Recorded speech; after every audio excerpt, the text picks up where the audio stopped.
Welcome to another episode of No Stingy Energy, man. We here this morning with some energy. A little bit of energy in the building, man. We're talking That's about it. building an empire part 3. Who said we don't do our part 2s and our part 3s, man? I ain't gonna lie, bro.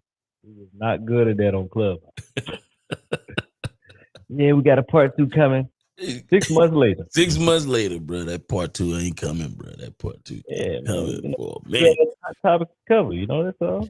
Yeah, man. But, I ain't gonna lie to you. Like, I really appreciated this particular series because I feel like it's going over like the business fundamentals, and then we going into 2024. We already into 2024. We need deep, bam, bam in the building. What's going on?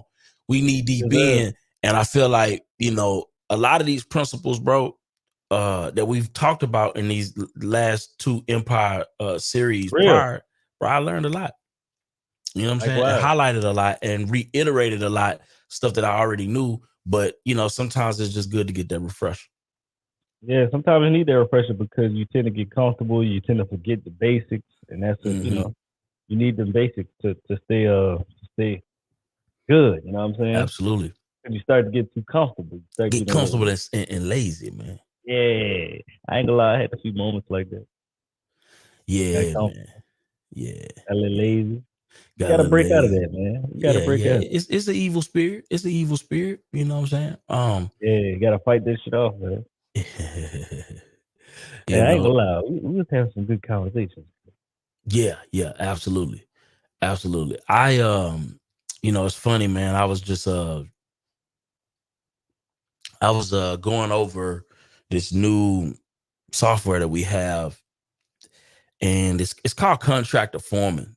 And man, it's a dope piece of software. Oh, I ain't gonna lie to you, bro. Like, what it do? It's a software for contractors, any contractor. Bam Bam, you probably want to check this out too. It essentially just helps you organize your construction or handyman or anything dealing with construction, billing. Organize what though? Like the whole company?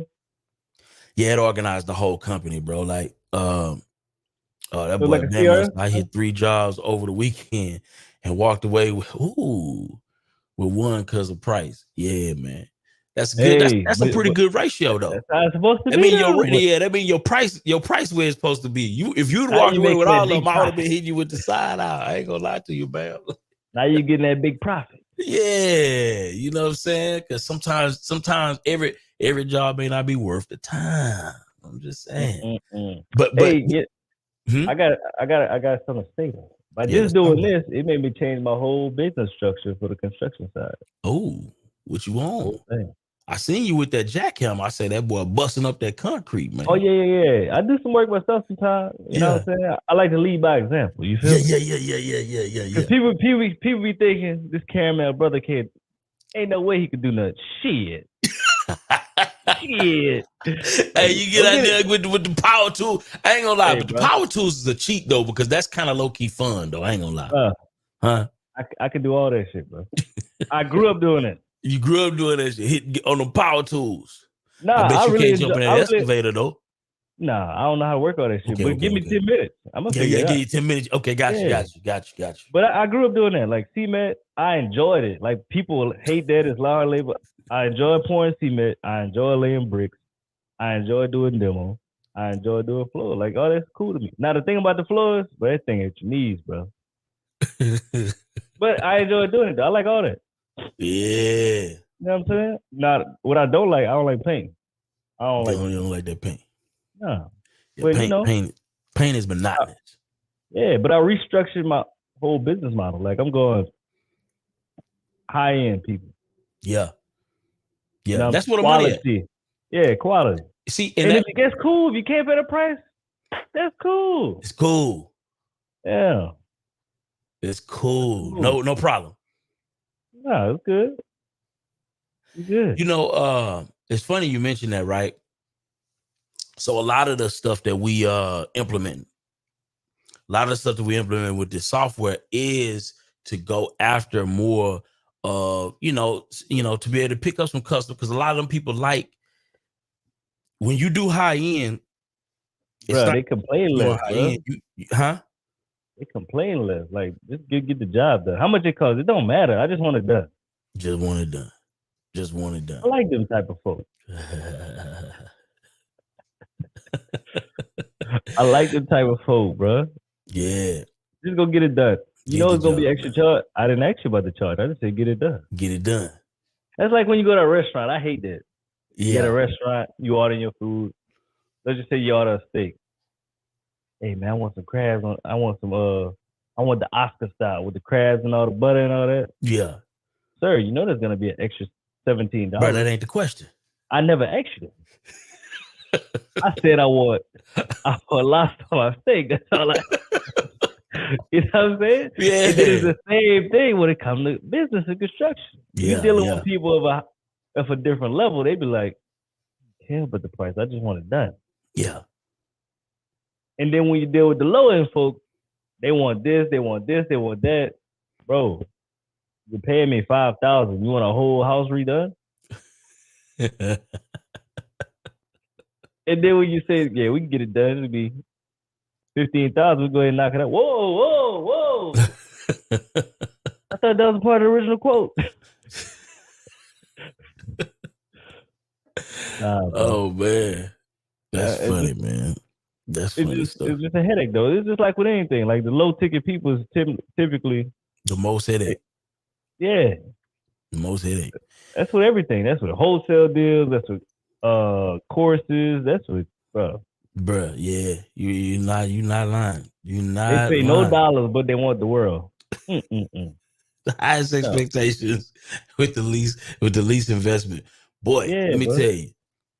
And some of them hit you. Some of them will try to hit you with the refund on the. He made no investment. Who is most known for doing disputes? Yeah, the people that pay the least, bro. I'm telling you, that's just crazy, boy.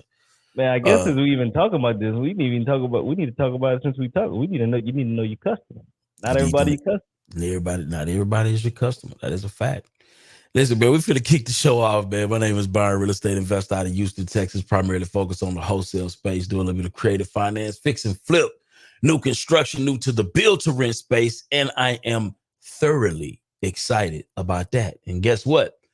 We got a tentative approval for one of our developments. It's going to be 12 units unless we can pick up this other lot. I'm working on that. I'm working on picking up the last lot, which will make it a 14 homes development. And, it's beautiful. What's that? Is the one with you and Al? Yeah, this is the one with me, Al, and my business partner, Antonio. And so that one right there, bro. It's just, I think the architect on it is crazy. He dope. He has dope designs. He understands feasibility studies, because every architect don't know how to do all that. It's like every doctor don't know how to cure a certain thing. Exactly. And so, and shout out to the pill method in the building. I'm just saying, man. Shout out to the pill method in the building. Shout out to Don, man. 10K doctor. But yeah, it's on you, Let me stop yapping, man. Good morning, Neil Parker, real estate investor, entrepreneur out of Lafayette, Louisiana. I've been doing real estate since 2016, full time since 2020. Do all things real estate, love rentals, love passive income, and I'm the owner of Leverage to Wealth. We got a new group starting on Monday, so if you're looking to learn real estate, looking to learn how to scale your real estate business, we got a class starting on Monday. All you got to do is text Wealth to 337-381-0208, man. That's it. You can get on the phone 15 minutes, see if we can service you. If we can't, it's all good. We'll still be friends. Yes, indeed. And that's it, bro. Yes, indeed. You about to have a good time today. Yeah. Yeah. We had a good time this weekend. Had a good time. What y'all did, man? What y'all did? I do 2 live events, so 2 masterminds for all my students, bro. I seen some stuff on Instagram. Yeah, on the what was that about, man? Yeah, man, we talking about creative financing, new development, and fix and flip. Fix and flip. All things that's important right now. So first we educate, and then we we get lit. Little liquor, little Heavy on the networking, lit. little hookah. Little hookah, heavy on the Yeah, lit. bro. Hey, I'm not gonna lie, bro. That's the best bar lounge food I ever had, bro. Hey, I ain't lying. That shit. It was in Good. Louisiana, huh? Come on, of course. I can't get that type of food in Texas. I can get it. It ain't gonna be the best though. Yeah, The lamb chops, the pasta, and the shrimp. Ooh, my Jesus. I ain't gonna lie to y'all. Just I gotta put respect where respect is due, man. That Louisiana food different. Listen, hey. look, Houston though, I ain't gonna lie to you. Houston got some good restaurants, bro. Well, y'all have a lot of Louisiana people. But we do. We do got a lot of Louisiana people, and we got a lot of Cajun joints. Yeah. A lot of people left in Food the is hurricane. amazing. 2005 and they never came back. That's why. Man, team building. This right here, right? When you're talking about building an empire, I think a lot of times we start with the foundation. The foundation is your team. Absolutely. You gotta have the right people on your team. This is something, I'll be honest with you, I've had my struggles in this particular space, but if I'm honest, I think I've also excelled more than what I think most people do. I think I do have a decent eye for talent. I think I have a decent eye for the right collaborations. Not saying that I ain't got it wrong, because I've gotten it wrong many times, but I feel like I was also able to identify when it was wrong pretty early. And here's the thing. It's funny, man. I was actually talking to the lady, right? And to a lady I was talking, lady? Huh? You talking about to a lady or your lady? To my lady, yeah. Okay. And I was just telling her how, like, I get vibes, right? I get vibes, but I rarely like to make my decisions on people that I work with based off of vibe. Rarely. The initial vibe? Yeah, my initial vibe. Because this is the thing, right? What I realized, right? And this may help somebody.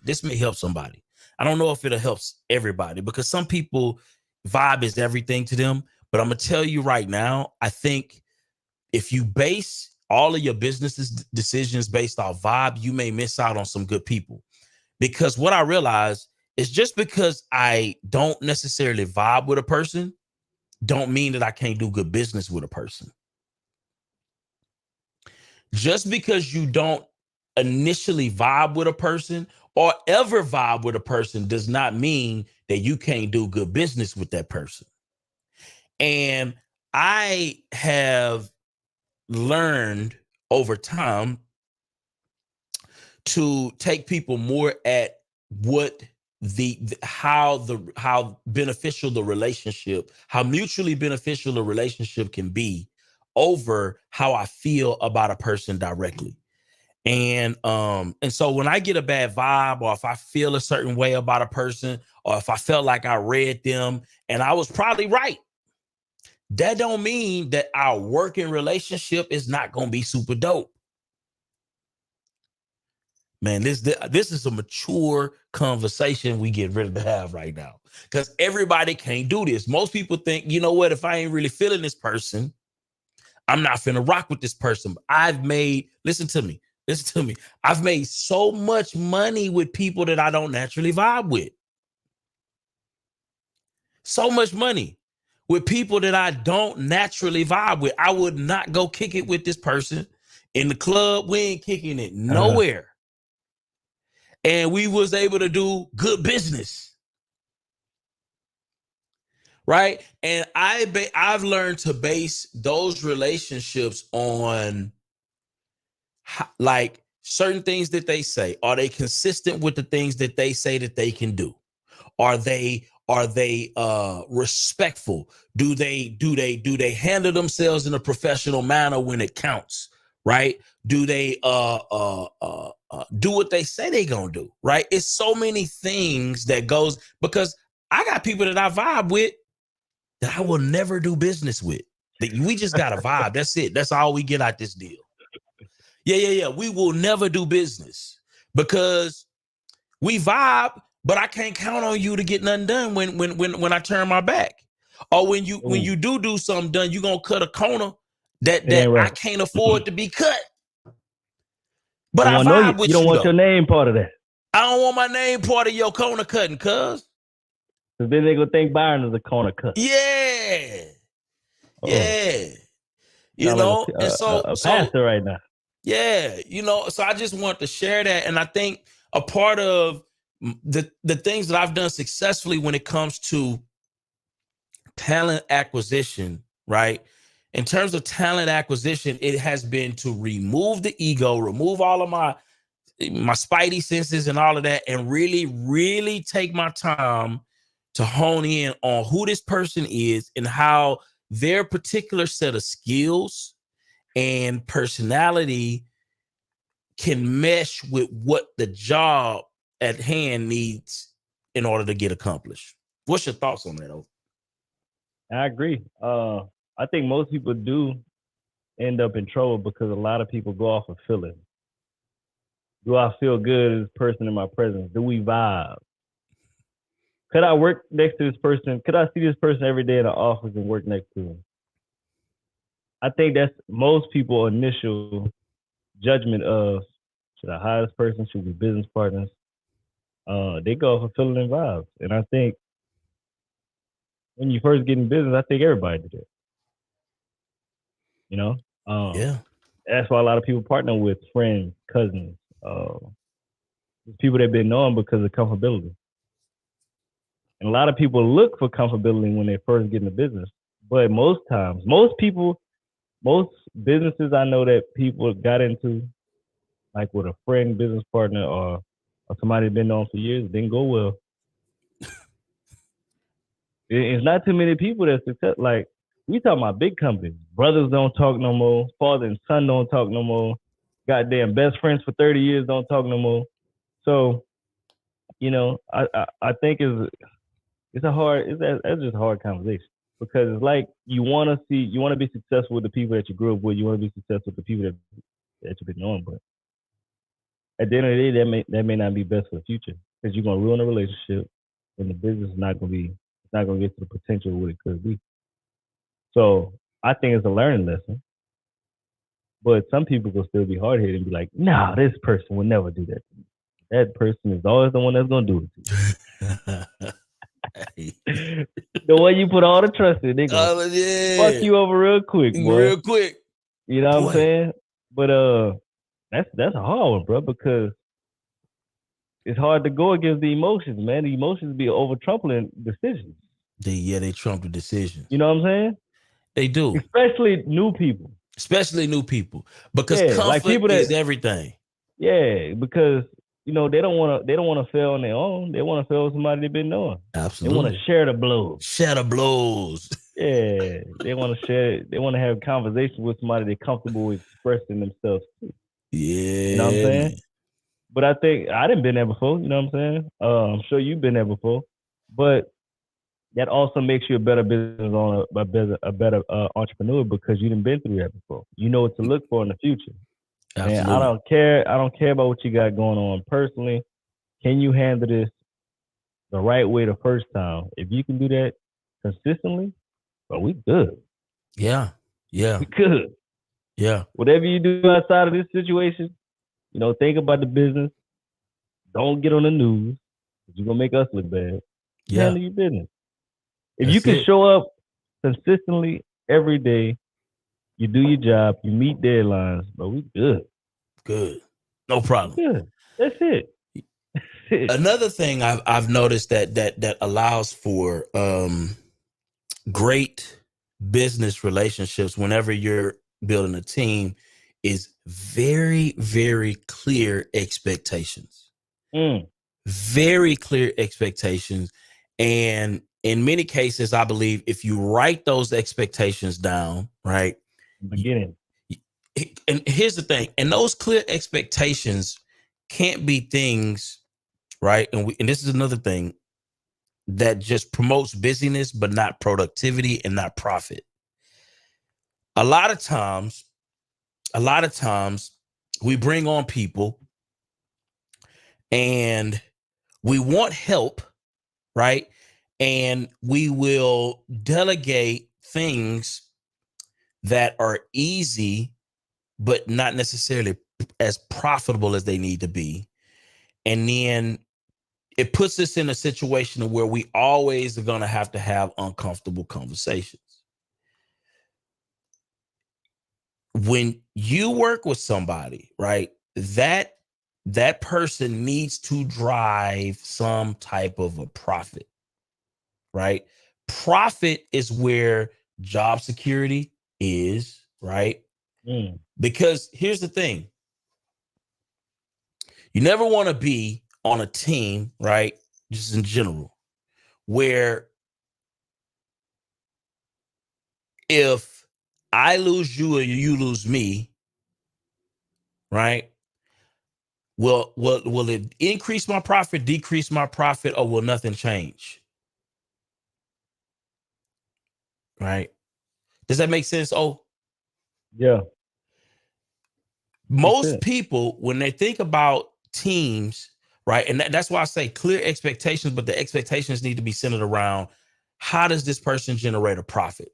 I was listening to this video and it was breaking down how there was a guy that was breaking down how he has a painting company. He has paint, he deals with painting. And he was saying how every employee that he has a billable hour for that particular employee.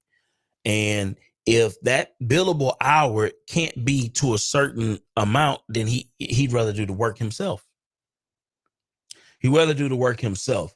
Or he just rather not have that hire or not take that job. So it goes back to kind of some of the things we were talking about last week when we had Bam Bam on here, giving us some insight on what he had going on, right? And we were talking about that billable hour piece.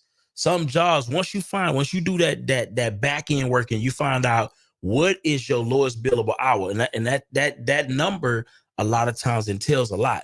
Number one, you got your gross profit. Right? You got your gross profit. Then you have your overall net profit.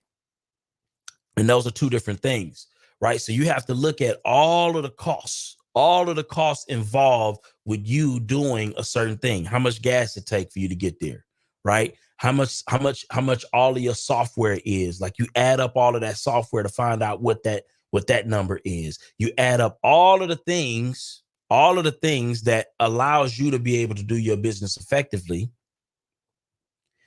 Right? Plus how much you want to get paid for your time and effort and expertise. And then you back in what is your billable hour. And once you have that number, it's easy for you to know, bro, I can't charge less than this, period. It ain't even worth my time. It ain't worth, because at that point, bro, you might as well go ahead and you might as well go work for Uber and do DoorDash. You'll probably make more profit even if you charge them more money on the job. I learned that. So basically what you're talking about, I learned that from the company I used to work for. So every job we did, they broke down everything. The software we use in our computer, the computer that we use, the gas that it takes to get there, the gas in the generator cost, the equipment that we use cost. And that's how you know you profit on every job, because you paying for something repeatedly for every job. Every job we go on, they pay for the generator. Every job we go on, they pay for the same computer we've been having. They pay for the same software we've been using. They pay for the new equipment that we buy. They buy the equipment, but we keep the equipment. So I think when you break it down like that, well, you profiting crazy every time. Every time. But you got to know how to, first you got to take inventory of everything you have.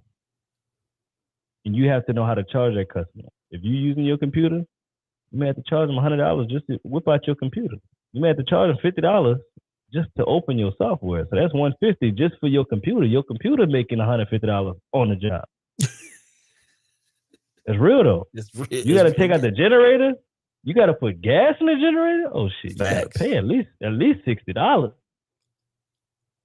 And that's how your equipment starts to make money. Your equipment becomes billable. Facts.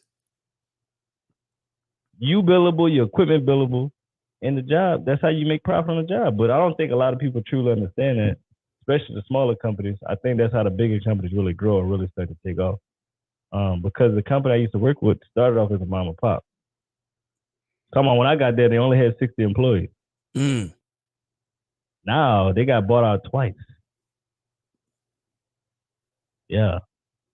They got bought out twice. And I started in 2015. I was like in the 60s. They got hired. Now they got sold to a huge company. How do you get sold? Because that's everybody should build a business out to be in position to get sold. Even though you don't want to sell it right now, things may change 2 years down the line. But if you build your business in the beginning to be sold, you can always be good. So everything needs to be trackable. You got to have SOPs. You got to know basically what we're talking about. Everything needs to be billable. You need to have that some type of program. So if you ever want to sell it, somebody can just walk in the business, know how to charge, and they know and see where the profit is coming in at. It's easy to understand if you have everything broken down from the employees to the equipment, to everything, the systems that you use, how much you're charging on the job. Anybody can understand it. Somebody that doesn't know anything about the business is going to understand the numbers. Facts. And you need to be renting that equipment to the business. Yeah. Facts. At a profit. There you go. And even if it's a small profit. Yeah. And probably I'll say, I don't know, y'all got to check with y'all people, but I'll probably say all the equipment that you buy may need to be in a whole different LLC. Equipment LLC. Absolutely. And then the main company lease it from the other company. From the other company. And that's when it goes to tax benefit. Absolutely. Because you can depreciate that equipment. You get to write off the things that you lease. So it's a win-win for both businesses. You know, maybe going a little too deep now, but that's things you got to look at too. Man, I love and then this you get to, you get to depreciate all the equipment, you get to sell the equipment, you get to get more equipment, But all these times, the customer paying for the equipment. Facts. I want to, listen, I want to talk about this here piece too. Because I think this has been an issue as well. And it's customer satisfaction. How well are we focusing on customer satisfaction? So this is the thing. I was having a conversation last night, matter of fact, with one of my partners. And we were talking about how, bro, it sucks when you do an excellent job at what you do. You have extreme talent, but maybe a way that you were able to or not able to articulate the things that you were responsible for versus the things that they were responsible for, the thing like set proper expectations. The way you were either able to set proper expectations or not able to set proper expectations can make a good job be a bad customer experience. And I think where a lot of the major companies, when you look at people like Chick-fil-A, you look at all of these bigger brands that have focused their business on having an excellent customer experience. How do we do that? What does that look like? Me personally, this is just what I've learned from business over the years. Setting proper expectations. And those expectations need to be abundantly clear. Those expectations need to be on your website. Those expectations need to be in your we had when we would send out offers, right? We would let the sellers know exactly what their expectations should be throughout this entire process. That way we can always go back and refer to what you were expected to get out of this relationship from the beginning. And what this does is it holds the customer accountable for what they are responsible for, and it holds you accountable as a business owner for what you're accountable for. And when you have that clarity, I've learned you have less disputes, less misunderstandings, right? And you are able to deliver a higher quality customer experience. And again, we're not paid, right? We don't grow a business based off of just a great job being done. That's no. That's not how we grow businesses. That's not how we get to the 7-figure part. We 7-figure, 8-figure, and billion-dollar companies, they focus, what I'm learning, is customer experience even over the product, even over the job being done. Quality. Absolutely, bro. Does McDonald's, right? Does Chick-fil-A make the best chicken sandwich in the world? Do they? No. I can take you to a bunch of places in Louisiana, right? Well, I'm sure they got a better chicken sandwich than any Chick-fil-A on planet Earth. Juicier, saucier, flavorful. Yeah, all of the flavors. Mm-hmm. But what about that customer experience though? This is not 5 minutes customer to get my service. drink. Experience. How do they feel when they leave your door? And that's Let's what talk matters. about it. Yeah, that's what matters. You know, at the end of the day, you want to feel good. You want to be served. You know, Chick-fil-A do that. They come walk up to your car. Boom. They come up with the little pad to take your order. You ain't even got to drive to the little box. When you talk to the little box, they go to your door. Hey, what you want? You can go ahead and pay right here.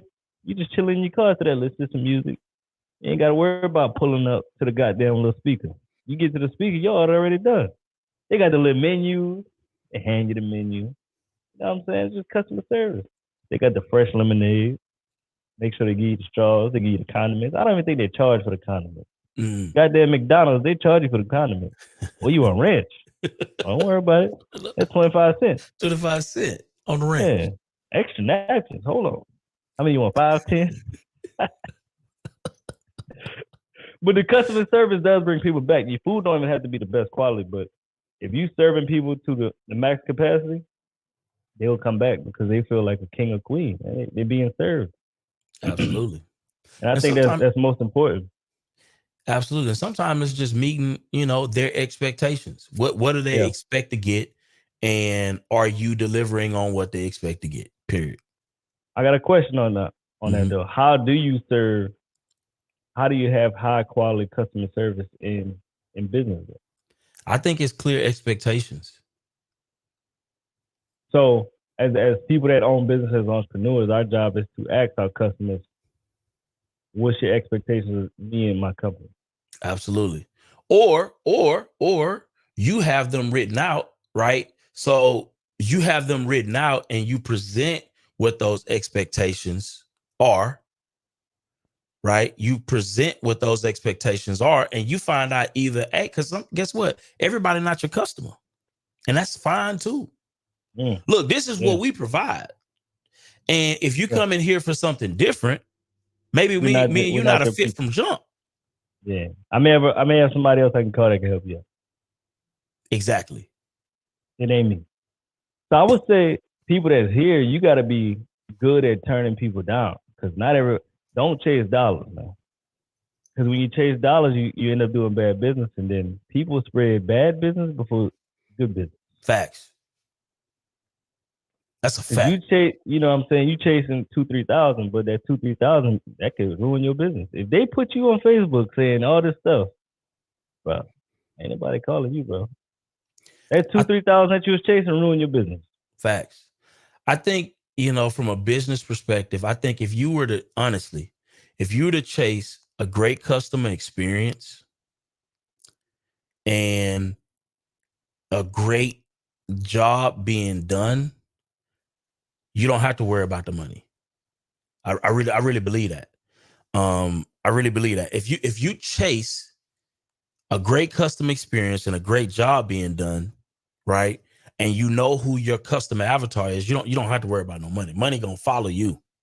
I really believe that. Right. What's your thoughts on that? I agree.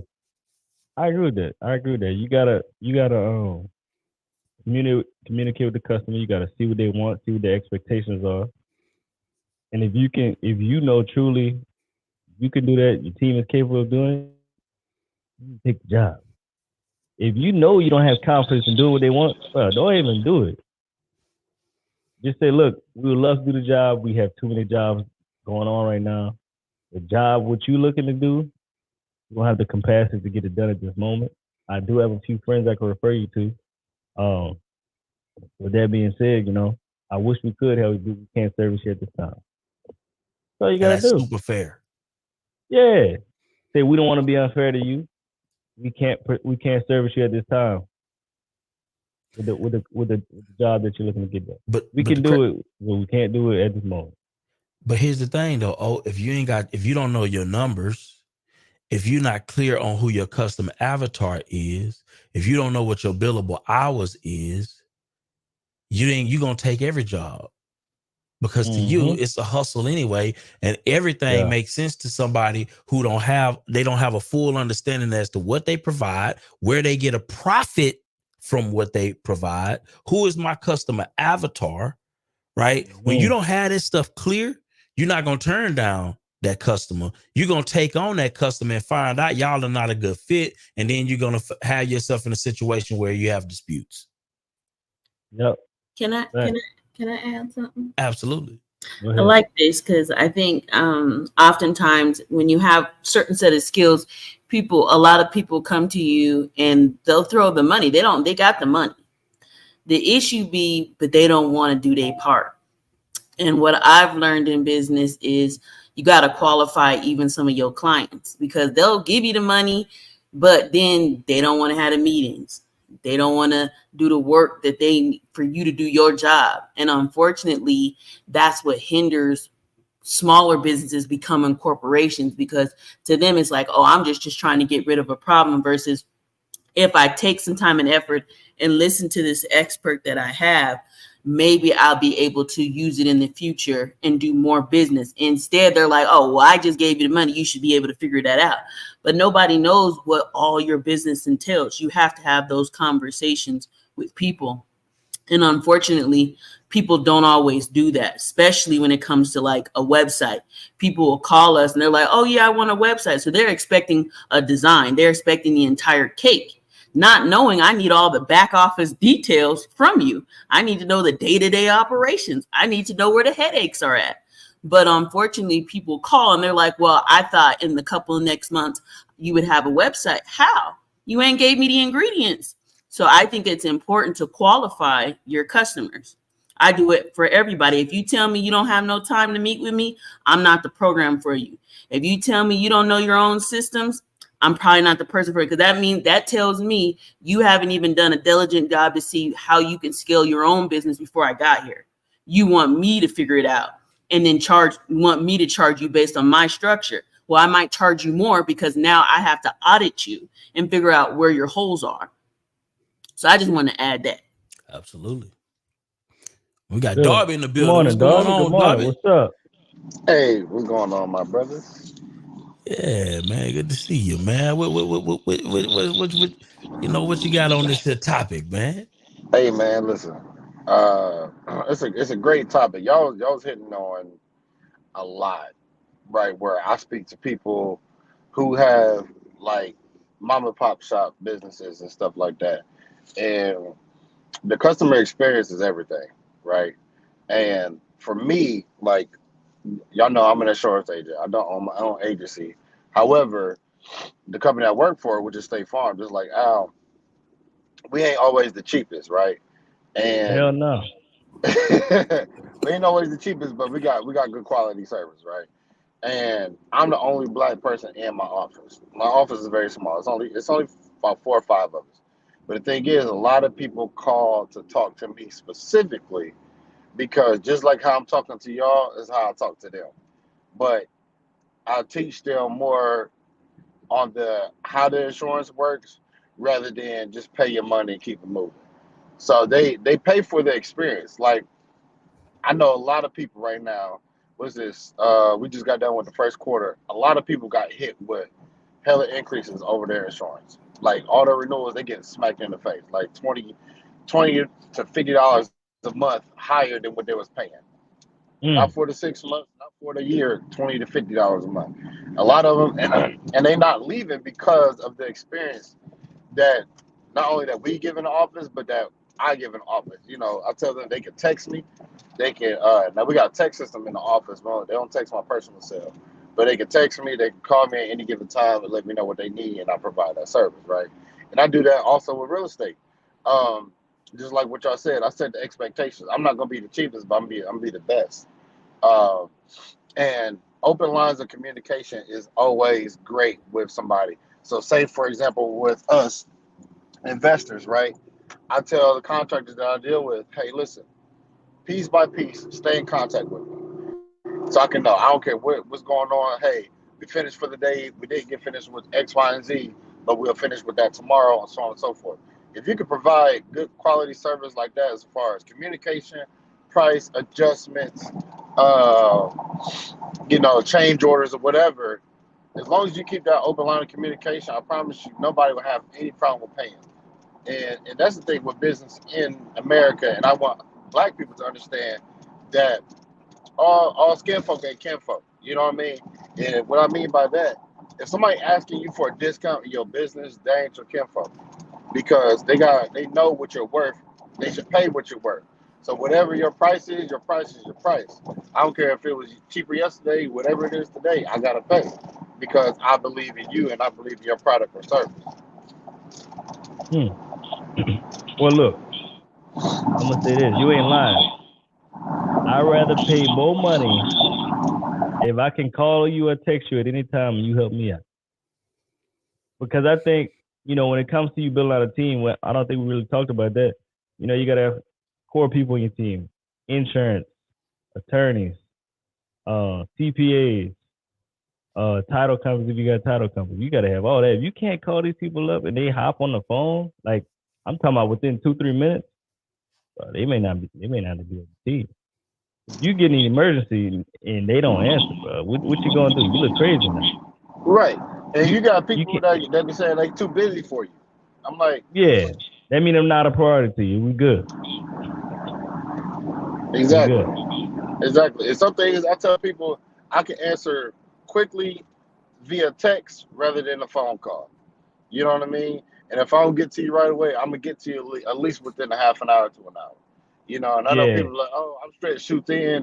I don't got that type of time because everybody ain't got that type of time, because I find people, and I'm talking about millionaires that I know, that be scrolling on them Instagram because they'll send me stuff. And next thing you know, I'm like, dog, I called you earlier this morning. You didn't respond, but you sending me stuff on Instagram to laugh at. Dog, chill out. You know what I mean? So where I hate that fake it type stuff. Like, oh, I'm too busy. No, chill.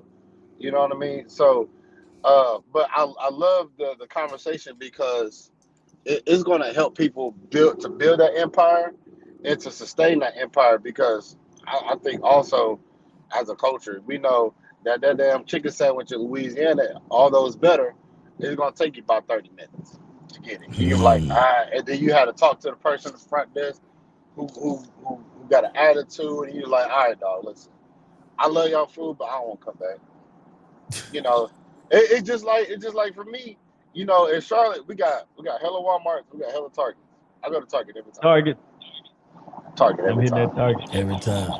Every time. Unless I'm in a bind, I'm in a rush. Which crazy. I got a Walmart closer to me than a Target. I'm traveling right past you. Yeah, Walmart is not really too worried about your customer experience. I ain't gonna lie to you. What make you go to Target rather than Walmart, dog? But it's so much peacefuler. It's so much peaceful. Listen, I get different levels of people in there. Bruh, what? Listen, my folk call me bougie every time. I'm like, listen, I got more. If I want a little razzle dazzle in my life, I'm gonna go to Walmart. I'm gonna find some experiences to laugh at. You know what I mean? Because when I'm walking in, somebody running out the door with something in their hand, right? Or you got somebody, no offense to the handicap, but you got somebody panhandling in front of you. You know what I mean? Or you got security guards that really ain't doing their job. And I'm just like, but I'm going to Target. I find what I find. Ain't nobody bothering me. It's quiet. They got the type of music I want to listen to over the intercom. bro, I'm in and out. I might spend a little extra 5 minutes just because it's more peaceful in here before I step Dang. back out. I'm all about experience, bro. I'm all about experience. Man, talking about Walmart and Target, somebody, Brandon, that's on the show all the time, where he be in the comments. He posted the other day on his close friends. Man, he was in Walmart. I think it was a couple or two women, I don't know. They was trying to buy a 60-inch TV, literally with pennies, nickels, dimes, and quarters. Bruh. I was like, whoa. He said, you'll never see this at Target. Right. Bruh, literally, they was counting. They was putting a stack of quarters, you know, each little four is $1. They was up there counting all that shit, bro. So, you know, that makes a big difference. You don't see that in Target. They got different levels of people, man.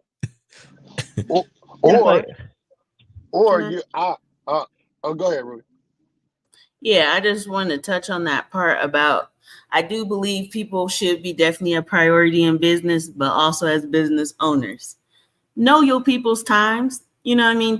There's timelines. I don't mean call people at 2 a.m. If it ain't an emergency, it's not an emergency. Give people time to handle what you got going on. Nobody's a robot. You wouldn't want to be called in the middle of the night or super, super early in the morning if they're not used to it. But I get it. People want to be prioritized as emergency when it's an emergency. So I do believe what you said earlier, Byron, systems are important. Having clear expectations of when things are getting done. I don't want to do designs all week long. I don't.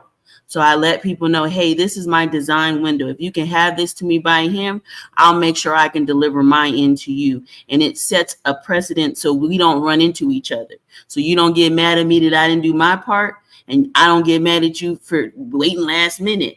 And I think sometimes as business owners, we forget that time matters in business. No matter what you do, if you do not know the time it takes to get it done, to get it implemented, and to get it to the person that needs to get it done, we got to consider those things. But yes, definitely making the customer a priority and having those clear expectations up point will help manage your team. So I just want to add that. Hey, to add Pretty insult to good. injury for Walmart, right? I think it was Black Friday. I got me a 65-inch TV, right? I seen a dude buy the same thing. We was dapping each other up, like, yeah, we got the deal. We didn't think nobody was gonna get it, blah, blah, blah. I go out and put it in the SUV, not flexion or whatever. My man's get out, and he had a Honda Civic hatchback. How he gonna fit that TV in there?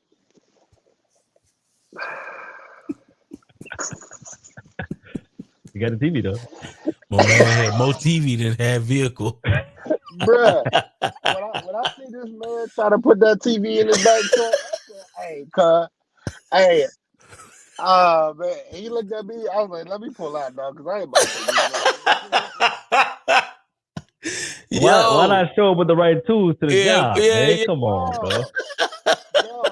I was like, damn. I said, man, us black folk, we gonna black buddy folk should have real got hard. that 46 joint. Yeah, man, he should have gone ahead.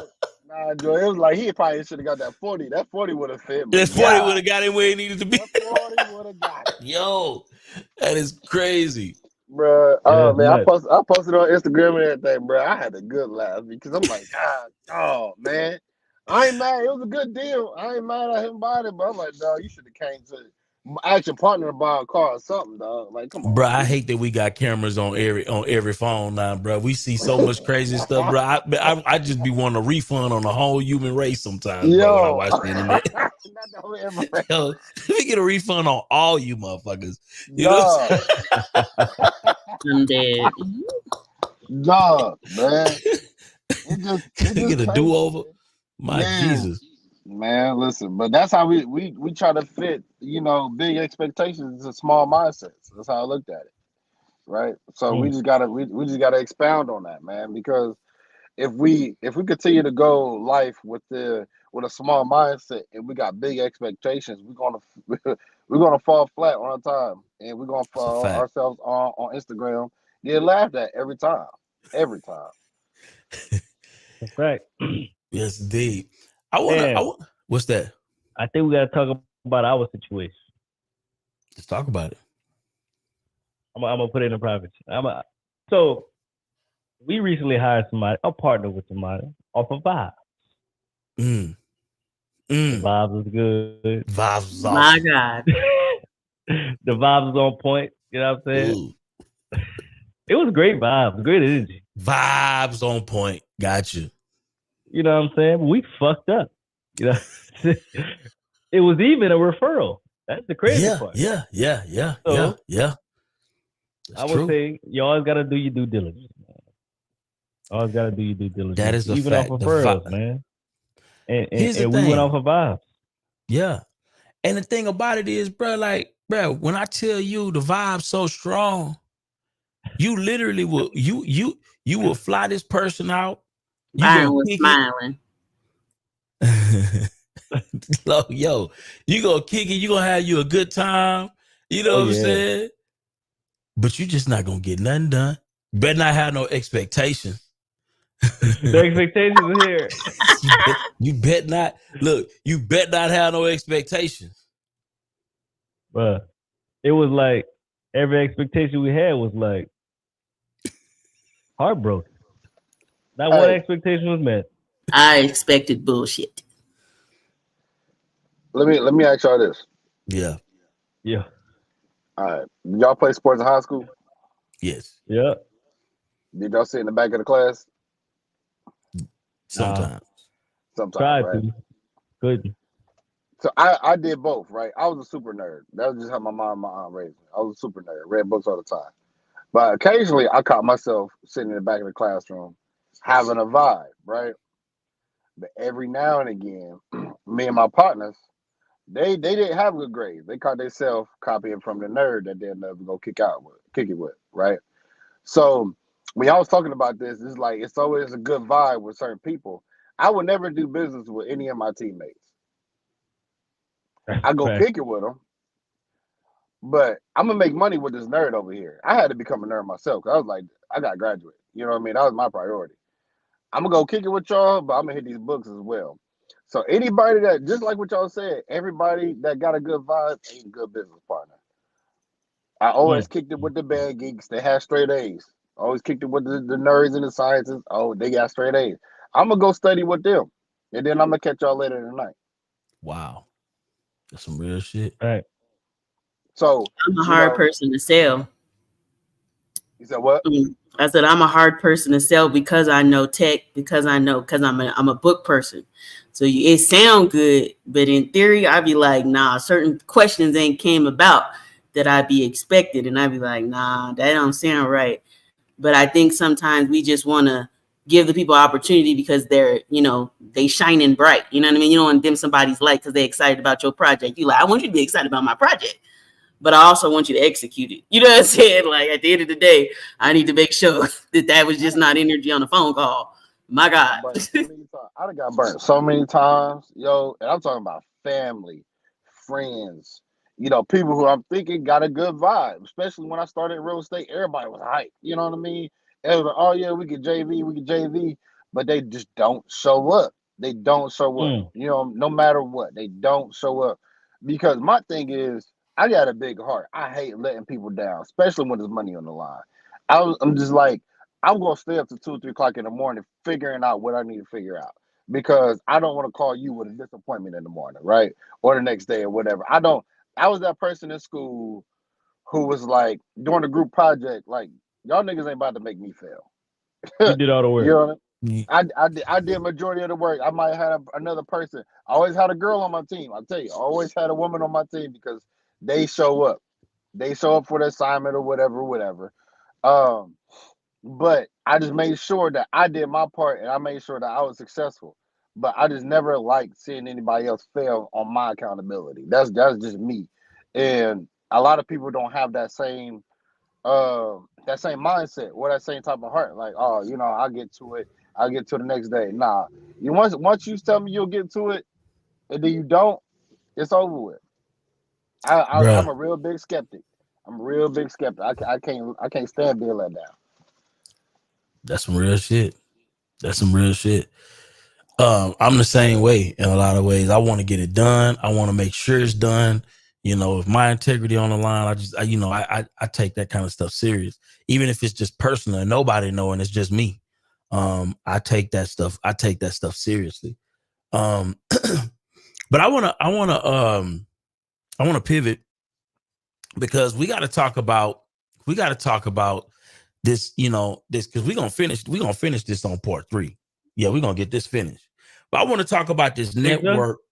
Man, we're going to get this thing finished, bro. Listen, let me tell you all the things that we've covered so far. Give you a quick rundown. We've talked about identifying your niche, right? I think this is critically important, because if you don't identify your niche, how do you really even find your customer? How do you deliver a quality customer experience if you don't even have a particular niche that you serve? This is all vertically integrated directly, right? You have to create or craft a unique value proposition. You got to do USP. Yeah. What do you offer the marketplace that nobody else is offering how you're offering it? And why should I give you either the same amount of money or more money or less money for what you bring to the marketplace? You got to be specific on these things. You have to have, a solid business plan. And when I say business plan, I'm not talking about, like the little goofy things that we give to the banks, like just to make ourselves look good. No. We need to have a real plan as to how we plan on executing on what we planning to do. You have to build a strong brand. Again, what's the best way to build a strong brand as a business? Have great customer experiences, have great reviews, have a system in place to be able to extract those great reviews. We also talked about leveraging technology. This is critically important, especially in the age of AI. Yesterday, perfect example. I had, I'm getting ready to do a flood elevation certificate. I gotta get a flood. I'm on my second flood elevation certificate, and I had to draft up all of the paperwork. What I did was I put all that paperwork together, put it in a Google Drive, so that when my engineer goes out, because I talk to the city myself, and I don't want these are things that you learn over time. I don't want that engineer to be focusing on getting it all the way right after the fact. I just put all of the paperwork together for him, and all he got to do is sign off on it. Yeah. You just sign off on this, or maybe you can make your little changes. I sent him a Word document. It's already done. I went on ChatGPT. I put together the full document with the engineer seal, all of that. And that took me maybe putting together that full letter for him probably took me 20 minutes, right? And ChatGPT did the bulk of the work. I put it in a Word document. He got what he need. I put the permits in there, all of that stuff in one Google Doc. So now when he comes and does his work, all he got to do is make a few changes and he's done. We're not going back and forth. I already know what the city wants. I talked to the city. I recorded that conversation just so we can make these things easy. Again, you got to leverage technology. We're in the age of AI. I was looking at some AI stuff yesterday. Man, do you know right now that these people have AI creating video? Listen to me now. AI literally will take a video of me, you, old Darby, and they'll take this conversation, and you can create a whole new conversation based off this conversation, and that video looks spotless. It looked better than the real deal. Imagine that. So they take your voice and make their own conversation? The voice. I don't know if you saw that Trump joint. Yeah. They took Trump, made a whole joint. It's crazy. So I know it messed me over when they started producing the music with the voices of the people. Like, bro, what? And all the artists talking about, man, they don't like it. And it's crazy. They're gonna take your stuff, bro. We talked about partnerships. We talked about focusing on the customer experience. Now we need to talk about network and collaborate. Network and collaborate. Building relationships with industry peers, mentors, potential partners, and gain insights and support. How do you do that? So the networking and collaborating, that's I think that's a very important piece. Because a lot of people don't like going to events. They think free events is bullshit. They don't want to pay to get in the room. And then once they get in the room, they don't know how to talk to people. They don't know how to approach people.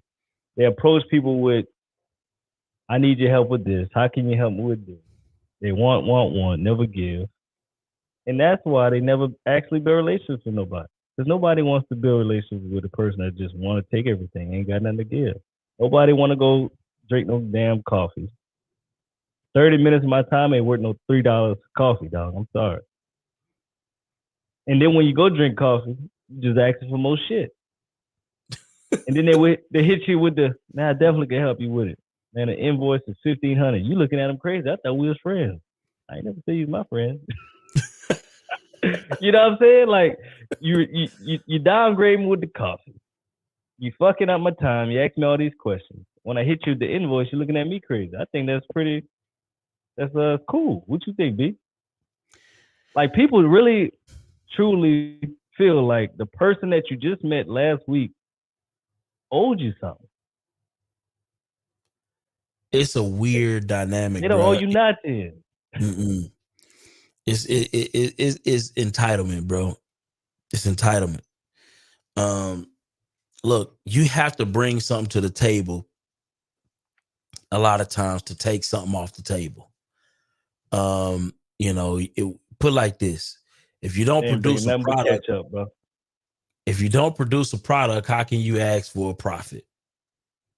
If you don't produce a service, how can you ask for payment? That happens even in networking. That happens even in networking. Talk about it, dog. They ain't effective with it. So, like I said, been in this game for a while. I've learned to ask the right questions. They were like, like doing like the little, what would you say, breakout sessions or whatever. That, I heard you speak, or I heard about you, or whatever, or your name was mentioned. We should link up. And I'd be like, for what?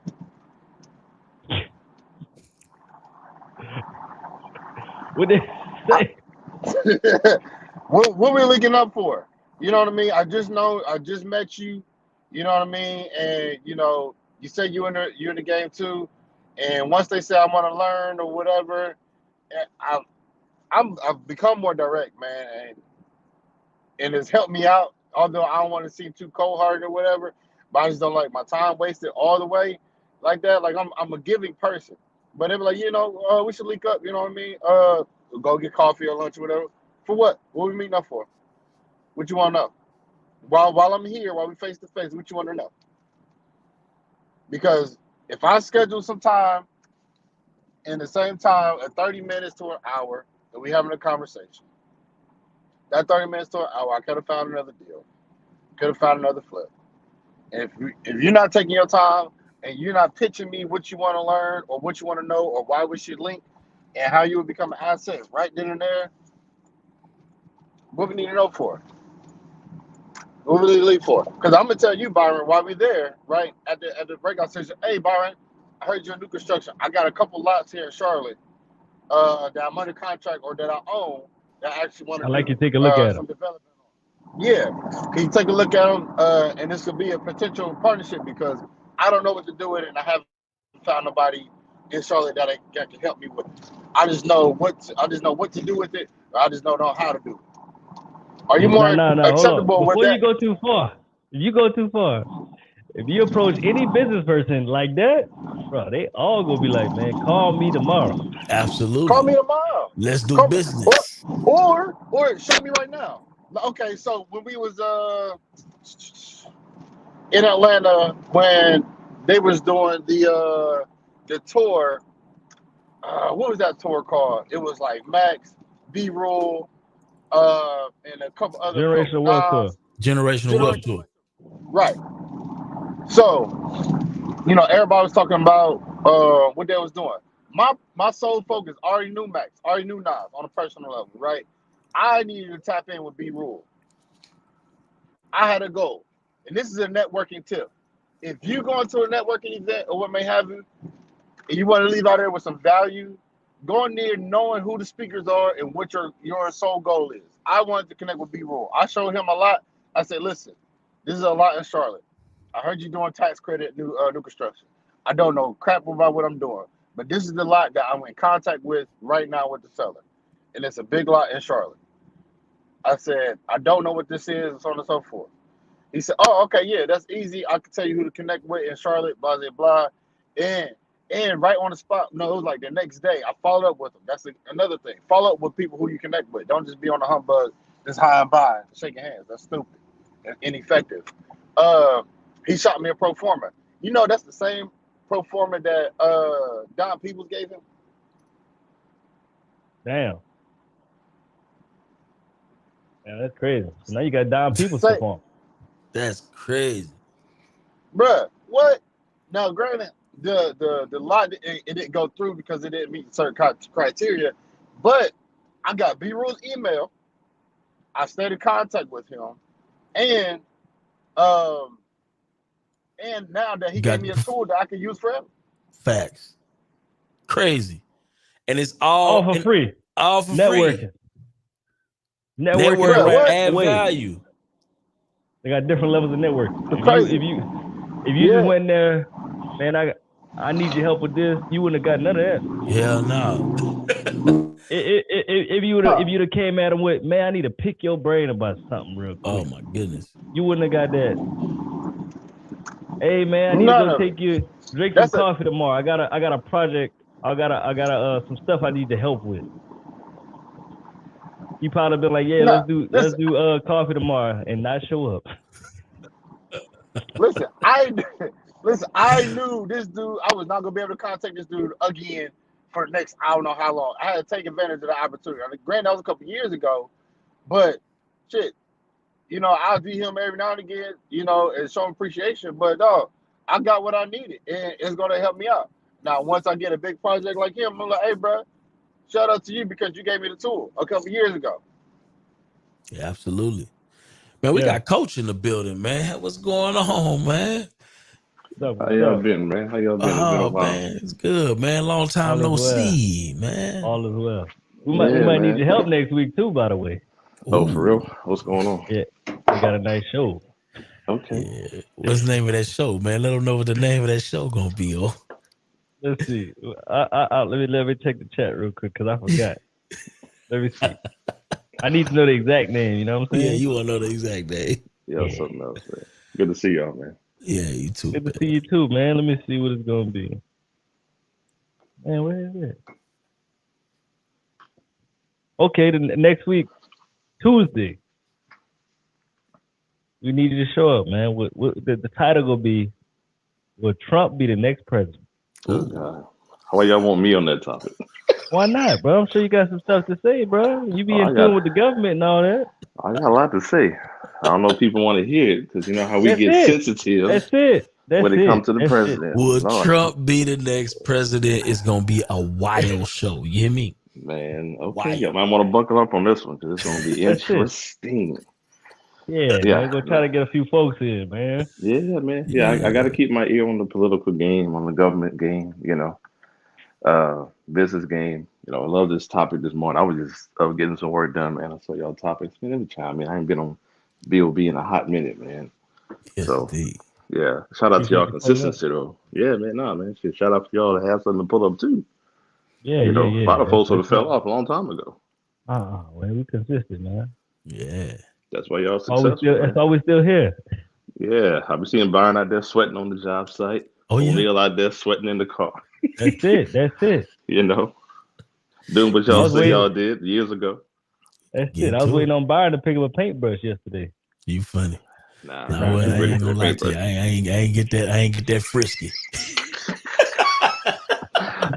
I see you with a nail gun though. You might get that nail gun. Yeah, I grab that nail gun, power tool. You know what I'm saying? Get that the wall grind on that boy. Yeah, I'm gonna hold off on that paint. Hold on. I buy the material. Y'all I do don't think I know. gotta do. I don't even know if you're supposed to be. To be honest with you, Buddy ain't have no PPE. I'm like, man, that's a real deal chemical right there, boy. Let me tell you something. That hit you, boy. Let me You tell may you. turn green. Yeah, Look, you man. may turn green, turn into Incredible Hulk, man, an X-Man or something, bro. That'd be a whole problem. Shit, man. You know. So, Them subs is built different, bro. Cats be out there all day. The cats on that roof with that tar. Man, yeah. shit, you shake No their hand. strings, no nothing, man. Them boys will be up there walking. I say, boy, bless you, Jesus. Yo. Get in a fight They one of risk them. it Man. all though. Huh? They risk it all. They You risk risk it it all. all. But but here's the thing though. What people don't know though, coach, them boys be getting a bag out there. Oh yeah, Let me tell yeah, you yeah. something. No doubt, no doubt. Let me tell you something. I be paying. Look. I'm gonna just keep it real, which I think I billed out last month. I spent total probably about $90,000. My last month bills, ain't no bullshit. My last month bills was about $90,000. I can see it. I can see Bag. it. I can see because I'm That's actually a helping bag. guys price out their projects like that new LBJ hospital that they're building. They Mm-hmm. passed a bond for about almost 2.6 billion Mm. just for the hospital. So now you got contracts coming through and Cass is pricing out their work. And they don't always take the cheapest price. They want the best value, the best company. And them receivables is interesting. Mm. HVAC, plumbing, and then you talking about hospital construction. That's another level of you talking about niche. Mm. They looking for people that have not done residential, commercial, but hospital grade work, and Mm. they'll fly cats out, get them suited up down here because you know how to do X, Y, and Z. Oh yeah, that's some nice billables right there. Nice, nice. And Houston ain't got enough level three trauma hospitals, so there could be a couple of $1 billion projects popping Mm. off. So yeah, man, it's an interesting space. So and again, networking. It's funny you can bring that up about networking because if you're not in the rooms, like Darby mentioned, getting in the room to get you into the room to get you into the room. Oh yeah, most of the rooms you want to be in ain't advertised. Mm. Real talk. Yeah. Hmm. Coach, what do you think about the conversation so far? We've talked about, we've been doing this Empire series. I love this series. We covered a lot of things. But what is your thoughts on team building, understanding who your customer is, who your customer is not? Um, you know, Iron. hiring on a vibe, right? Networking, bringing something to the table in that networking conversation, opposed to just leading with the take. Jesus, like that leading with the take will make your networking adventure extremely sluggish, Yeah. if non-existent. What's your take on all of these topics? Man, And let's having your let's company built up, no uh, go ahead. having it like ready to sell, even though you don't want to sell it, but I Mm, think you should always have it built out in a way that somebody else can just come in any time and just take over. What's Yeah, your of thoughts course. about it? I like when Byron brought up the business plan. Y'all know him about that. I think that's how y'all met me. Just building out business plans and not just the rinky dink type you bring to a bank, but an actual physical plan that your systems are built off of, mm, right? So you have to have an executable plan that you can strategize from, build systems off of that if you are to be acquired you should always have a 16 tab spreadsheet in that plan. And tab 14, 15, or 16 in that order, if you got the right CPA, should have a company valuation. Off that valuation, you brought up EBITDA before, but your earnings and your assumptions and your break evens and your cash flows and all that should be a multiple of that. mm, So that when you got your assets should be X amount, your cash flow should be X amount, all those things. So that look, I'm a $5 million business based on this. And if I'm gonna grow incrementally 5%, 10% a year, 7% a year, I'm worth X amount in 5 years. My assets gonna be worth X amount. So yeah, that's his business 101. If not, you're a glorified hobby, man. Um, the first question you asked Byron was what? How did I like? What was that first topic that you opened? Because I want to kind of knock him out real quick. yeah, we were talking about the number one. We talked about customer experience. Okay. Not just customer satisfaction, not just getting the job done. I'm talking the experience. Yeah. So I mean, knowing your niche and who you are serving. Nobody's going to ever serve everybody. And do you want to be the best in quality of the product? Do you want to be the best in the experience of service, quick in and out? Uh, are you a boutique firm to where you're only serving certain people? That means that the service may take longer, may last longer. What is that client experience like? That should be in your business plan. We're going to serve doctors, lawyers, and so and so. We're only going to deal with people from NASA and not from here. So our client experience is going to be X. I want you to feel, because your brand is not what you do really for people, how people feel about you. Like when they hear BOB, what they feel like, oh man, I like, or whatever. What is that emotional response that they know they're going to get when they tap in with you? They can't wait to get with you on that. So the client experience, man, is everything. But who is that client, and what experience are you presenting that they should be aspiring to get? So when they get there, yep, this is what I thought. Okay, cool, bet. O mentioned something that was really important earlier, and he talked about how some people lead with the money. They lead with the money. It's all about the money, with them, right? And the funny thing is, I think that's probably the fastest way to find yourself in a situation where you have a horrible customer experience because you live with the money without figuring out if this even is a customer for you. Mm-hmm. You think that because they have the money to give you that they're your customer. Mm-hmm. And if you're planning on being in business long term, you will realize that no. Finding your customer, right, is not based on just if they have the money to put in your pocket today. That's critically important to understand. What's your thoughts on that, Coach? Um, Paramount, man. If you're chasing money, you're not gonna be around for too long. You're not gonna be around for too long at all because I'll say after doing this almost 18 years and being around others who've been at it for a little minute, the best clients that I've gotten weren't the ones that paid me the most. Mm, They're the ones that got me the best referrals. They're the mm, ones that I could really work with. And what they needed, I heard what they needed more than how much they could pay me. mm, Two clients in particular, I walked away from probably 180,000 in revenue that mm, those two would have brought me. But what ended up happening is we ended up collaborating and kind of working together on a lower ticket. But they've opened up doors for me, bro. That probably is still gonna bring me some good M's through those relationships because they're like, oh, you do this? I didn't know that. Let me call. What do you need? You took care of me. I just got a LinkedIn recommendation from one of them, which is like the best review you can get because once it hits LinkedIn, it's a wrap. So yeah, man, when y'all lead with the money, and people hear that though, and all money and good money is a really strong. It Mm-hmm. is very very true. Just because it's money don't mean that because a lot of times then people want their money, but they're gonna be on you like white on Every day. rice, and their expectations are gonna trump what you can really bring to the table. Now mm, they controlling your brand more than you are. mm, They gonna teach you how to do your job. mm. They will. Oh, I thought this. Whoa, whoa, whoa! You thought? No, no, no, no. I fired a client for that reason, not the money part.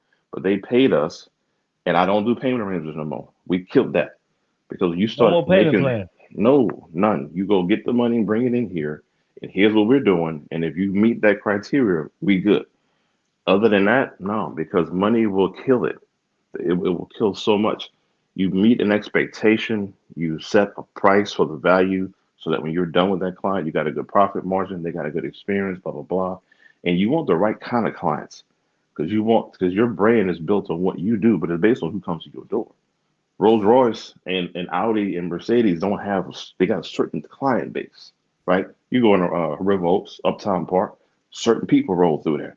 Not everybody just roll through there. I mean, some people do, but you know what I'm saying. So you have to Yeah. create that experience on the front and the back end. That's same with Rolex. Everybody they custom. Not You everybody, can't just walk in and go get a watch. man. Listen, and the authenticated watches, right? The ones with the right seal. You can't. Mm. Everybody can't be your client, and everybody should not be your client. And it's hard to hear for some small businesses because when someone was starting to grow, we need that money. So a We lot of need times it. you might need to stay at that 9 to 5 a little bit longer to build up the How do type how, of experience. so how do businesses get to that point that they get to like? Because we got to be honest. When you first get in business, you chase money. So how do you get to that point where, look, man, you turning down clients and you're only accepting certain people. Like, how do you actually get to that point the smoothest way? Because, of course, when we first get in business, we chasing money. That's when we get the most problems. That's when businesses tend to fail because they overly stressed. They got too many people coming. They got too many complaints. So from beginning, forming your business, your LLC, how do you go from that point to actually picking your customers? I think that's a wild ride. So how do you make that a smooth transition?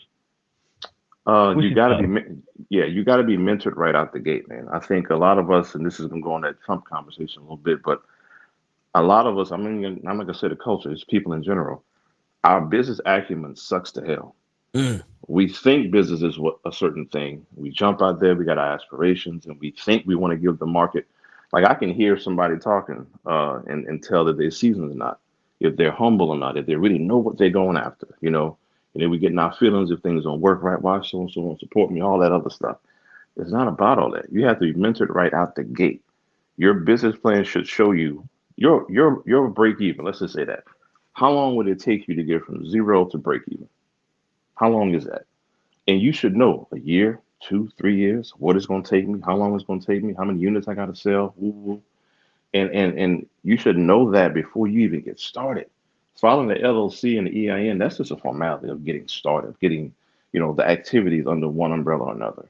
But if you're really going to be in business and start to build a brand, you don't rush the excavation process.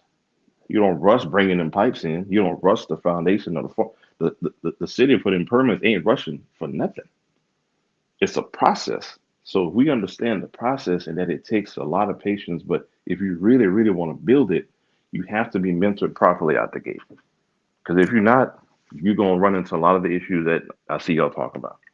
But if you have proper expectations out the gate, it eases because you want to go through that research and development phase. You want to gather enough data to test the waters with your business model and test the water with your clients, see who you want, who you don't want. Because that's going to change. What you write down initially is going to change once you test the waters. And you find your way a little bit, and then you can start to kind of get out there and start moving. Wow. That's a good point. Well, this is some good information. So I would say, basically, Byron, what you doing with your construction company, you skipping the line because you partner with somebody that's been through the fire already. They've been through the fire. And you know, it's so dope, bro. Last night we had a quick little meeting, right? We were going over budgets, right? And I'm actually helping this company move from being more, now I ain't gonna say that it was on paper, it's still digital, but it's a less complex model, right? So you're bringing them from being ultimate hustlers to actually having a business. Exactly, right? And identifying who is our customer, who do we want to be the customer, and what does that experience look like? I think that matters, bro, because first of all, I got a brand, right? So I can't just be partnered up with folk who do a great job, but they leave people salty. Right. That don't work for me, bro. You know what I'm saying? So because I'm the type, the way I move, you know, I'm gonna give you the product, and because my name matters to me, right? I'm gonna do right by you, give you the product, and then I'm just gonna say, you know what, keep the money. I ain't even, you know what I'm saying, it ain't even that deep to me because my brand matters to me like that. And just the way my integrity is set up, you know, especially if I know that we didn't deliver in a certain type of way. So I would say we're in that process of understanding who is our customer and how do we want to manage that customer experience step by step. What does it look like? So one of the things we're implementing, matter of fact, I'm gonna pull this up and I'm gonna share my screen, bro, because this is beautiful. I ain't gonna even lie to you. It's beautiful. One of the things that we're implementing in that process is we want our customers, right, to get daily updates, right? So the minute-to-minute updates, they'll be able to get into a portal, right? Their own customer portal, go to our website, and they will be able to they'll be able to go into a portal, kind of like this, right? and they'll be able to see what has taken place on the job, right? Who did the work? What do those pictures look like? All of those different things, like, you know, maybe a video. If it was some inspections that needed to be passed, they'll be able to see what that inspection process is like. If we passed, if we failed, why did we fail?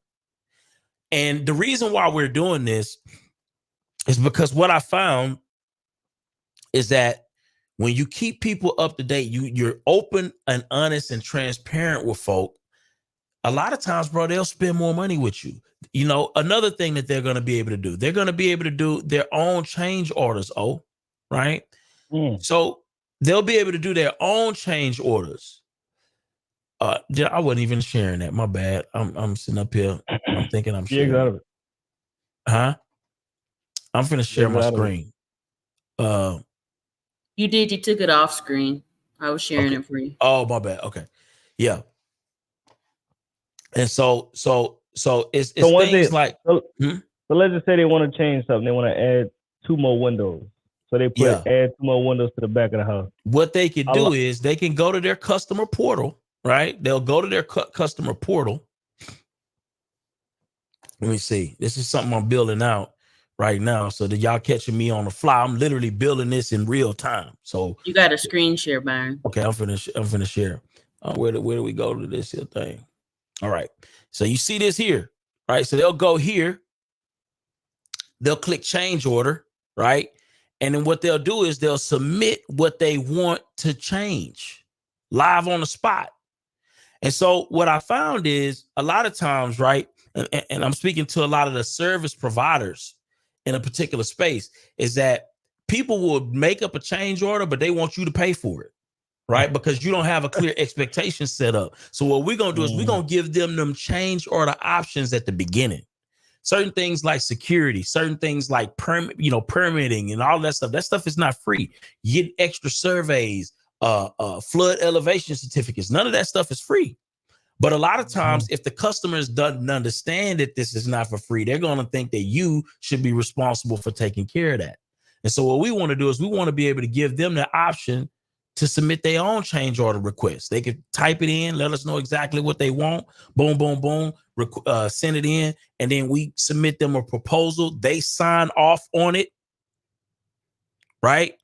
And boom. And the reason why I brought this up is because that was a source of pain for the business before, because anytime you have a change order, it would create an uncomfortable conversation or uncomfortable. Yeah, because it's like, you got to pay for that, right? You know, you got to pay for that, right? You know, that's not free, right? Like, yeah. But when you give people full transparency to be able to choose it themselves, okay, this is what that change order look like. If I want this type of tile instead of this type of tile, if I want this type of this and instead of this type of this, I see clearly it's going to be a $3 markup per square foot. It's going to be this much markup, and they get to choose it themselves instead of be sold on it. That's part of your system now. And now you ain't lying. I want to be happy about the change order, because I'm going to make more money in every change order. And the customer is going to be more happy because they see that it's clear. They don't see no weird numbers. They don't see nothing. They just know that, okay, if I want it, I'm going to just add it to my cart. Well, another thing you're doing, Byron, is you're allowing the client to be part of the experience. You're allowing them to have some control. Absolutely. And then their review process is not just, oh, I had a good house built, I had this and that. I was part of the process. I made that happen too. Even though it's just part of your system and expectations out the gate. Ironically, we got a client experience like that too with our client portal. So clients who come on in your statement of work, it shows you're going to have your own email address, password, your documents go here, is encrypted, yada, yada. Any changes that you want to make, you got a certain time to do this and do that. You know, feedback, here's where we are in that process. That's all part of your system. That part makes part of the business valuable. So if another business that's bigger than you wants to buy that, they're going to buy that system because it's already working. You got people in it. It's been curated. Yeah, man. Congratulations on, to you guys on that one. That's a nice setup. And I like that. Keep thinking that though. Also, what's going to build the customer experience as a 5-star experience is the transparency. Like, transparency is so big. when it comes to these type of things. Like there's no transparency in construction. You know, you see it and you see it, especially when the drywall up after the frame. You don't know what's going on behind the walls after that. It probably could did something that contradict or take away the infrastructure that you just don't know. Then it's going to fail inspection or something's going to happen down the line, right? So you building that transparency is giving them security that I know what he's doing. He's staying on task, and I feel comfortable that I can turn my back, and it's going to get done the right way, and I'm going to find out what's going on. So that kudos to you, dog, because that's definitely a game changer.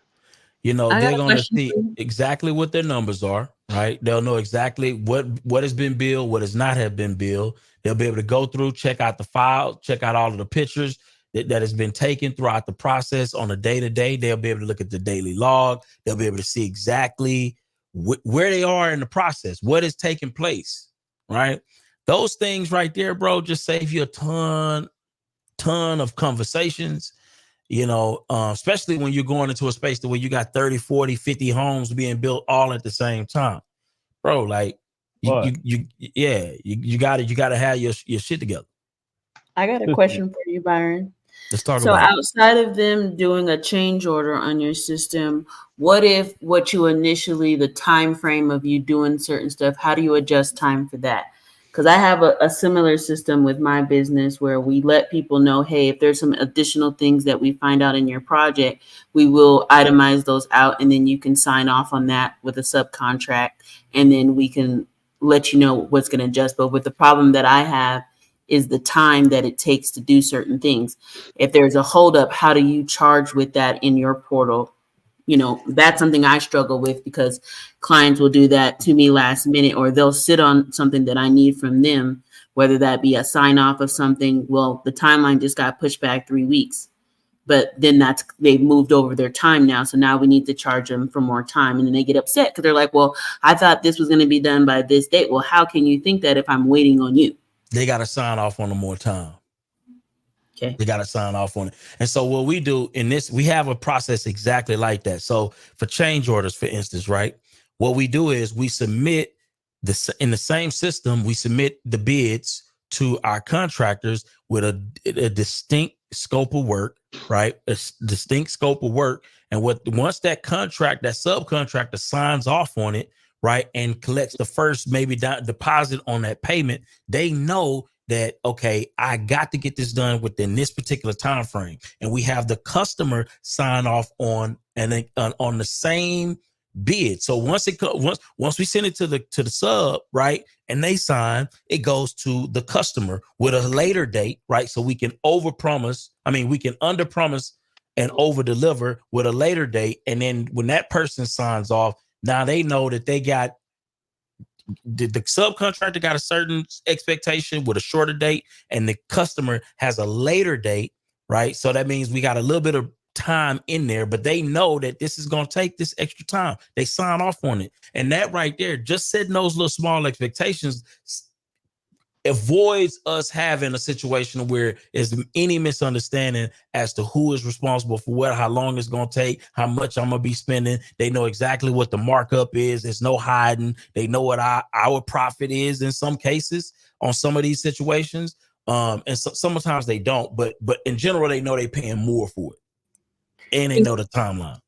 And we show them the weather too. So they're able to look and see what the weather is. If it's raining, you automatically know on rain days, we're not working, right? So that's going to add to the timeline, and they can see that progress in the schedule on our Gantt chart.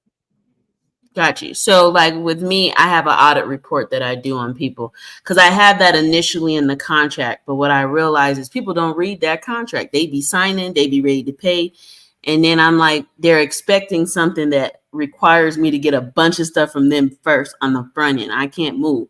So what I've learned is I have to do contracts in between, like little smaller ones, like, okay, you need to have your homework done by this time, because what I was running into is when I'm having to now adjust the time, the issue of, well, I didn't know it was going to take more time. Well, how much more time is it going to be? Well, when you decide to have the meeting and get it done, do you have, you know what? Because we have contracts, but we also have scopes of work. We got both. Okay. We got, Scope but of we work got. is where you get those deadlines. Okay. So the only thing with one part of it is just their information that we need to collect. And then we audit that information to fill in whatever holes that we need. But unfortunately, what's happening is people are sitting on that for half their payment. They'll make their payments and all that. But now that it's time they've made a plan or something like, I want to launch on a certain date. We never gave them that date. We told them, you got to get through these phases in order for us to put you in queue to be designed. And what I found is some people have a hard time realizing, oh, I need to complete this in order for you to do this. I would look at that different. If I'm being honest with you. Okay. I would say, what am I doing? I would reframe it. What am I doing, or what can I do to make this process easier for my customer? So I would reframe it instead of, because we have to be careful, right? Sometimes we blame the customer, but I think where we really level up is when we blame ourselves and figure out how we can remove the barriers to entry to doing business with us. Because ultimately, the customer drives the growth of our business. And so anytime, if I know who my customer avatar is, I know that this is a consistent problem that they're having in doing business with me. How do I eliminate that problem by either adding extra service, adding some extra features to my business that makes this easier? Because I'm gonna be honest with you, if I give somebody some money for a website, in my mind, I'm like, man, you got that. Like, just figure that shit out. I ain't gonna lie to you. In my mind, I'm gonna be thinking, yo, like, figure that shit out. Like, I think it's a natural thing because we don't know no better. We don't know. Well, see, and this is where I have a problem when people think like that. Because if I've taken my time to build out my process for you, I took time through an onboarding, I took you through all the steps that you need to take. I cannot build the business without your say so. That's like you telling me to go build this house that you want and you haven't picked out the door frames. You haven't told me, hey, I want it to be 3 bedrooms. This is what I'm talking about, those little meats and potatoes that I can't control. I've given you the worksheet for you to do. You've decided to sit on it and not make a decision. That's what I'm talking about. I ain't talking about that because I've studied the people that's gone through the program and have done it the correct way because they've made a decision. I'm having a problem with the people that are okay with paying the money, but they don't want to make a decision, but they expect something from me. I'm like, how can I build a website and you don't even know what your services is? I'm confused. Jump in, Coach. You got something to add to that? Yeah, so we've run through some similar processes like that. And again, this is where being mentored, right, comes in. I've been taught you want to find cracks in your business. You want to find if people is having the same issue, like the young lady was saying, if people having the same issue over and over, how can I, because obviously what we're saying, and I say like for me, we're having the same issue kind of pop up here and there. So how do I fix that? So I went to my clients and said, hey, okay, this is what I'm expecting. This is what I need you to do, but you're here. How can I make that message more clear to you? So through onboarding, you expect A, I expect A, and this is what I need for us to do with that. And we were able to tweak that onboarding, and we were able to even tweak when they sign off on something. This is what I need from you. So what I've done now is that it's a mandatory field. If you don't fill that out and I don't get that information from you, we can't even get started. So we may have 40 people click on our link and maybe only 4 finish the application. And Kendra was like, well, that's a lot of people that we're losing. I said, no, that's a lot of headaches we're not losing. That's a lot of headaches. Because if you can't fill out the form and tell me what you need, that means you're not at a phase of business where I can help you. Ready. No, because those questions are mandatory questions you have to answer. So that if you answer that for me in the type of boutique that we are, I need to know where you're at to know how to help you get to where you're trying to go. And just because you say you want something don't mean I can help you with that. But I know over time, that's what we've done. So that's exactly what it is. That's exactly where I'm at because they don't want to fill out the form. And then I've even gone a step further, gotten on the call, gone through the homework assignment, gave them examples of what I'm looking for, walk them through the step, give them the recording for them to do. And some people still don't do it. So unfortunately, I've had to cancel some folks because I'm like, you're not serious about your own business. It's not my system. You want me to build your brand and make up all the decisions. But unfortunately, then I need a dividends. It's my business. So here's how you can help with that. We've added revenue streams to the business model that we have, and I think you should do the same thing.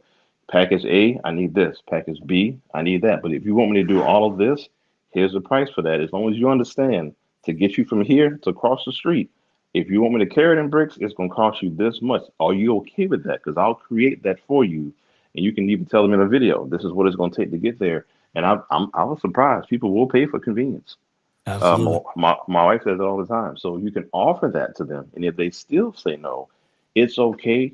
At least at the end of the day, 3 years from now, 4 years from now, they knew, you know what, this is what I got to do. And then you can also give them in an exit interview your guidance on once you get this done, maybe you should work with this, maybe go here, maybe go there. Give them resources so that when they get that done, that could be a customer for you a year or two from now. You never know. I love that advice, and I think Darby wanted, or Darby dumped off. But here's the thing: I love that advice, Coach, and I love that dilemma because I look at it, Ruby, because I look at it as how many people in the chat are looking at this as an opportunity, right? Because here's the thing: when you find areas in your business where there's friction, where there's whatever, like for some reason, you know, we run into it with wholesalers. We run into it with our wholesale company. Like we would have, it was a situation where we would earnest money deposit, right? Earnest money would consistently be a problem because you'd send it to the title company, and then the title company would make you have to make the buyer sign a release to get your earnest money back. And so this was a consistent problem. But none of the customers wanted to send the earnest money directly to the company because, you know, they didn't trust it. They wanted to send it to the title company. That makes sense. And so what we did was we eventually got to a space and position where we was just like, you know what, you have to send it to the company, right? And we put some things in place from a professionalism standpoint to make those people trust that if they sent it to us, then we would be good stewards of that money, right? And once we made those little tweaks, now we're in a situation where we ain't even got to deal with the title company, right? The money is coming directly to us. We ain't got to sign off on anything. And then before that, we put another implementation in place to where we would have them sign the release and the assignment agreement at the same time. That way we already had a copy of the release and we had a copy of the assignment agreement. That way, if it came to us running into an issue, we already got both. So we put two processes in place that guaranteed that we would have the outcomes that we wanted, and we increased our revenue tremendously just by doing that, because a lot of buyers, they get salty whenever the deal don't go through and they don't want to give you the earnest money. So you just said two words right there. You said outcomes and you said processes. If we build our businesses on outcomes, what do you expect to have happen? And know that you're going to fix some things along the way to create a better outcome for you and to ultimately create a better client experience. And those systems can be automated. Now we've got AI and everything. So many little things with the Zapiers and plugins, and you know, we actually were able to build out our own chat GPT. Those things, man, is powerful. But outcomes, everything we do has to be based on outcomes, which means you got to go see the end result and reverse engineer everything you do back to day one. And how is that client going to walk through their process? How are you going to walk them through their process? So when things do hitch up, it's not the client or even you. Where did my process fall apart? What was it in that chain? Something went awry. Ooh, I'm glad that happened. Where is it at? Fix it, put it back together, boom. Now increase your revenue. Now you got a whole customer that was having some friction that wouldn't have been your customer. Now they are your customer and a happy customer because you've put some processes in place that remove that friction, and now you've just doubled your income. It's a beautiful situation. And go back to that customer and say, hey, I had an issue. You know what? I'm glad this situation happened. This was an error in our systems. And I want to make sure you are aware that we fixed that error in our systems. Thank you for staying on with us, blah, blah, blah. So for everyone else, and even for you going through it, this was an issue we didn't see coming up. You know, thanks for staying on with us and allowing us to fix that error, you know, in our system to let this be a smooth process. They're like, oh, I didn't know that. Okay, great. Or they may have a little attitude, whatever, but at least they know and you've addressed it with them. So going forward, you've covered on both ends. And I appreciate all your guys' feedback. You know, I'm definitely a systems person. This is now the 6th version of my program. So I definitely take all of that in. However, the reason why I wanted to have the conversation is I've had more people go through it and be successful than I've had the 1 or 2 have dropped off. But I do study those people and figure out what it is. But 9 times out of none, it's really either they don't want to pay their last payment, or 2, they're not ready to really have a business. It wasn't even my system, because I the first couple of times that I redid my system, yeah, I can hear what you guys are saying. I made some adjustments, but now looking back at all the people who's gone through it, over 100 people, and only 3 out of those 100 people, yeah, it's you. It ain't my system no more. It's I don't want to do it, and that's what I'm talking about. Those are the people that, unfortunately, sometimes even the best system doesn't help somebody who doesn't want to make a decision. I love it. I love it. But the good thing is, I like what Coach said too, is, you just charge them on them baby steps. Maybe it's a baby step type of charge. And that way they get what they pay for and you get more revenue, because at the end of the day, it's an output. It's the outcome type situation. Darby, you said something, you want to jump in on that? Yeah. I was going to just speak on briefly what Coach was demonstrating earlier about like the convenience part and everything. It's about just asking the right questions. That's it. Just asking the right questions. Yeah, communication. And you can weed out a lot of people. Like anybody that's in a service type business that's like unique to that individual. If I'm building a website, doing graphic design, or just doing yard work, what are your expectations out of the product that I'm giving, or the product or the service that I'm giving you, right? And then if there's extra on top of that, then we could talk about that as an extra charge or so on and so forth. It's just like it helps to eliminate the gray area in communication, because a lot of people will get lost in the translation of, oh, well, I thought you was going to do this, or with a lawn care service, I thought you was going to trim the bushes, trim the trees, and stuff like that. Like, ma'am, you only told me to cut the grass. Hey, bro, that's real right there. Yeah. So it just helps. I think going back to what you're saying, Darby, everything need to be communicated, documented, and signed for that reason right there. Because like we were saying earlier, for anything, you can go do some work for somebody. Their expectations is different from what they said. Yep. Like you said, you doing lawn care, you going to cut the grass. They think you about to pick the weeds. They think you about to trim the bushes. They think you about to pick up all their kids' toys out the grass and put it up in the proper place. Hey, bro, I came to cut the grass. And I do an audit report. I did want to say that, Byron, real quick. I do an audit report throughout the whole process, because in the end, when there is a contention, I don't like to get into argument battles. I like to state facts. So all of my system has timestamps. I send it to people so they can see where they fell off at. And I've had a couple of people apologize and say, you know what, you're right. And I'm like, but that's all I was trying to get you. But unfortunately, we can't help you. So we got to stop contract breach. But that's because I've tracked it. I do have an audit on that, and that's for sure. And that's super dope. Having that documentation is key. I think documentation, expectations, and delivery is half the battle. What'd you say, dog? I'm gonna eliminate a word, and this is just me and my mindset. I learned a long time ago: eliminate expectations and implement agreements.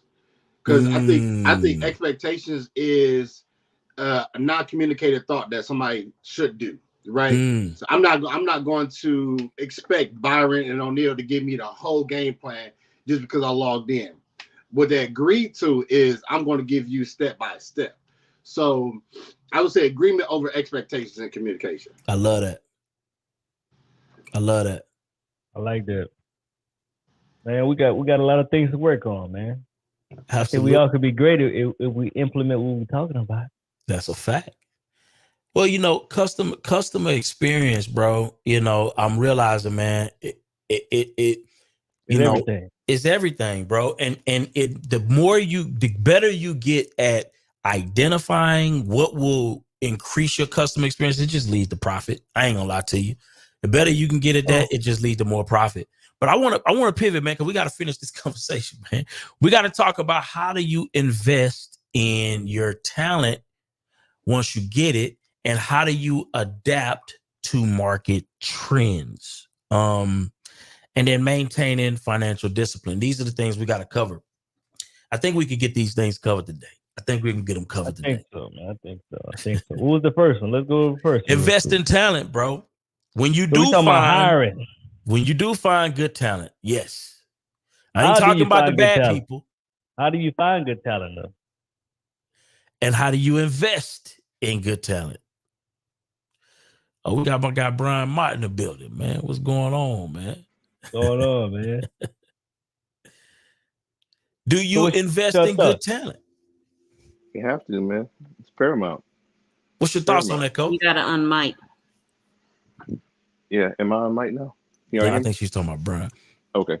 I mean, to have the team I have, thank God, we had to invest in the right people and invest in their training and constantly figure out, do I have that person in the right place?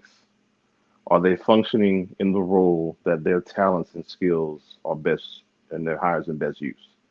Ran into that twice. I had two people in the wrong place. I thought how do you figure that out?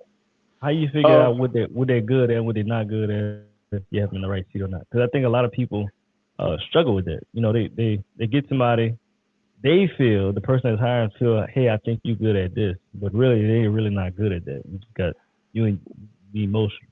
Yeah. Well, I think everything that you just said is comes the problem. We think instead of knowing.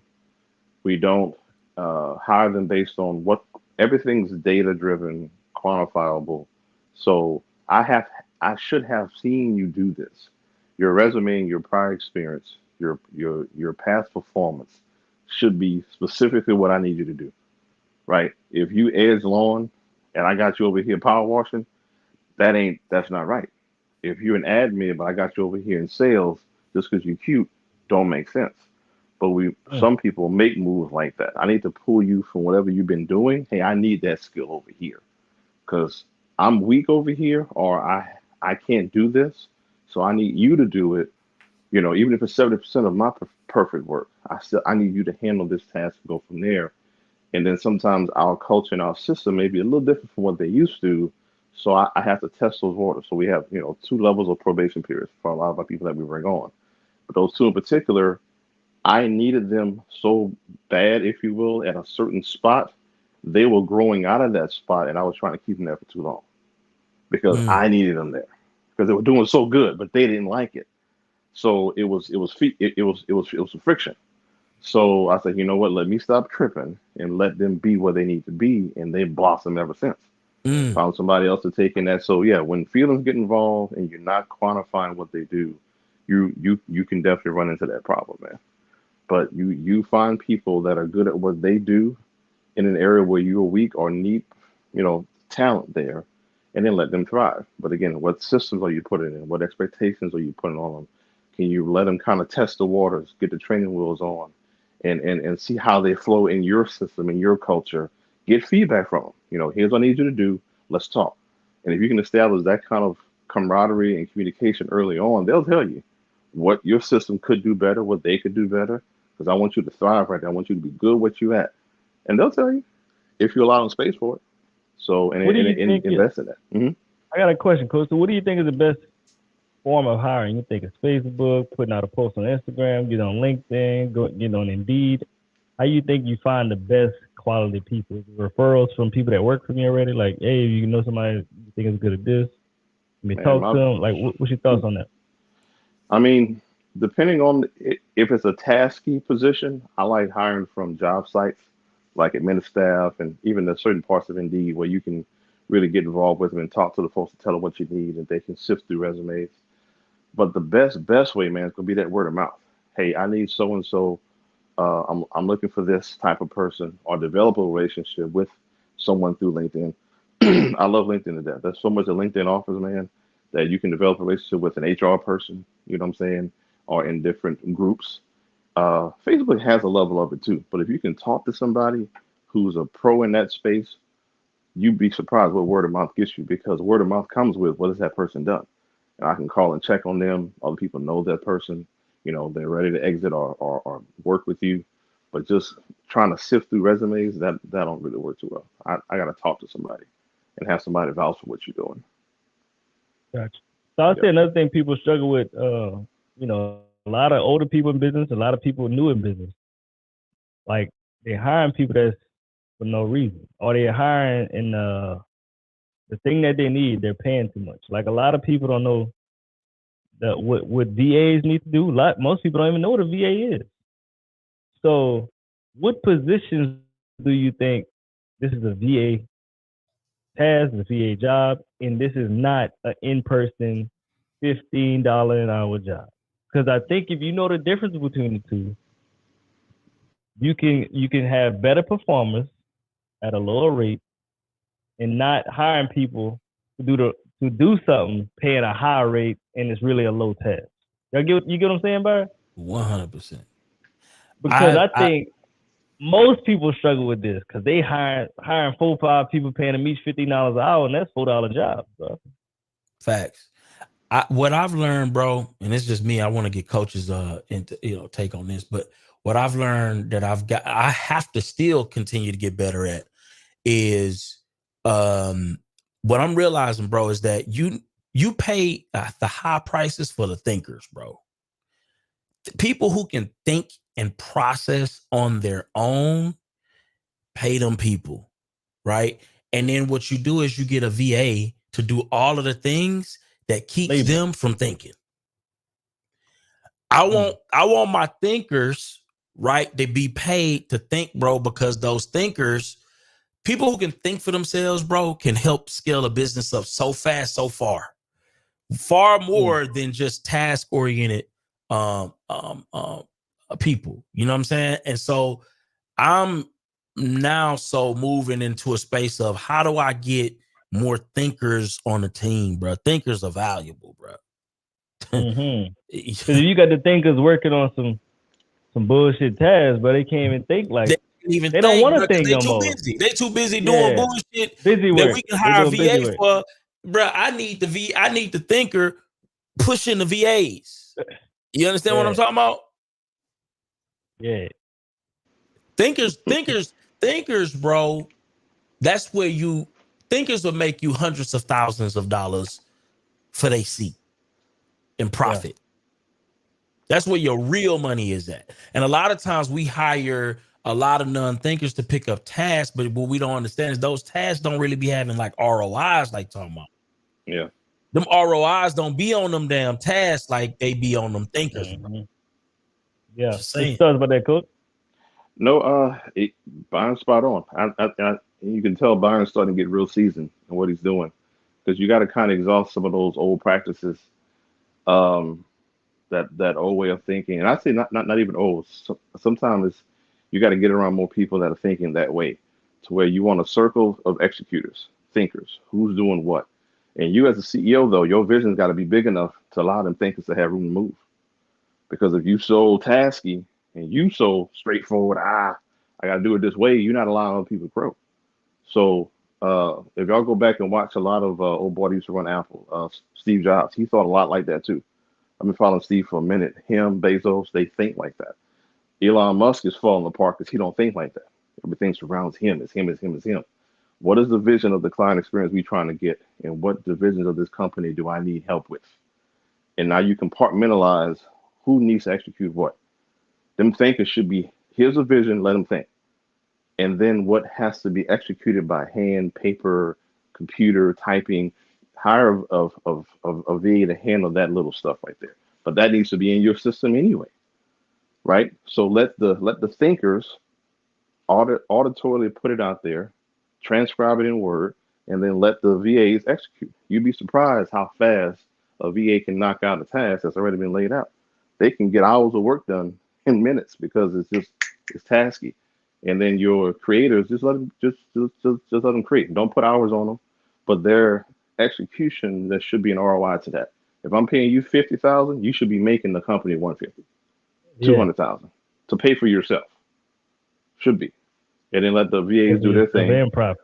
Oh yeah, hands down. And once you get to that space, like I'm at that now, Daria does her thing, Kendra can do her thing, Siobhan does her thing, Jillian, they do their thing. And when I come to the meeting, they pour in, here's where we at, here's where we're going, And then things have taken off. So I'm just like, okay, are we navigating the ship right?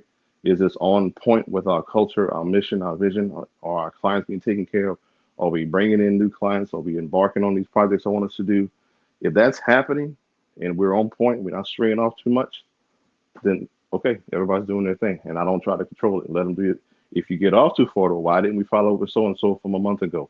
What the hell happened with that? Then I'll get pissed because it's like my work is as a CEO, I got to go out there and create the vision, mission, make sure everybody knows what Banquet is, and bring it back in, and y'all chop it up and do what you got to do, and let them do it, and let them fall apart. And not, and if something happens wrong, don't be mad at them. Say, okay, I was expecting this, that happened. Let's work it out. I was hoping this would happen. Talk to me. Why did that happen? And then they'll tell you. And then a lot of times my expectations even change. Like, okay, it's cool. That's what happens in your world. I'm not in it, but I'm in it. So if it gives me the right outcome, I'm cool with that. But we have to be that flexible, man. That's a whole conversation by itself, though, Byron. So, It's a good conversation, though. You be hiring some high dollar people, man, doing some low end work. yeah. That's just an immature hire, man. I mean, and I've done it, and I say I've done it. immature, not that you silly. It's just that you haven't gotten You just into don't it. know. Yeah, and I said, and oftentimes it's not bad to happen. It's just if it is a bad hire, hopefully you exit well so y'all can be on the right terms because now you've got a good relationship. That person's been on board with you. They left. Okay, my bad. It didn't work out. Whatever, and that's a good colleague going forward. You never know. You might need that person as a voucher for, what, it didn't work for me, but go talk to coach and his team, go talk to Byron and oh, they need somebody like you. That's how I got Kendra in the first place. I was hired, making a wrong hire, about to, and the lady was like, "You don't need me right now. You need this person." And like, why? Because you need to be here, not there. You need me 2 years from now. And that was the best decision ever made. I think that's kind of like running the baby boomers out of business, like the old school businesses, like the old mom and pop business. Bro, they got so many people working doing dumb shit. Like the people that answer the phone and say, "Oh, let me direct you to this person," they got to be paying them at least $8 an hour, bro. Minimum, probably more than that, bro. Like you just answer a secretary. Like, come on, bro. At this point, I don't think no business really needs a secretary. That's a in-person secretary. Like, there's no reason for that. Only depends on the only pushback I have with that is it depends on the client experience you're looking for. So if you're at that type where you need to have a voice on it, right? Face-to-face voice, yes. Like with us, we need it, but my VA can speak a couple languages. She can translate, and she can go from Becky to an English to an Australian sounding person all at one time. And people cool with that though, because now the whole AI thing they think is a robot talking to us. No, that's a real person. Us partner with JP Morgan, we bringing people over to them. The thing that makes them so cool is that on the business side, you get a real person. Bank of America ain't doing it. Wells Fargo is moving away from it. So now their face-to-face business banker, I can call Bianca and say, "Yo, I need a wire sent. I need this. I need that," and somebody gonna get on it.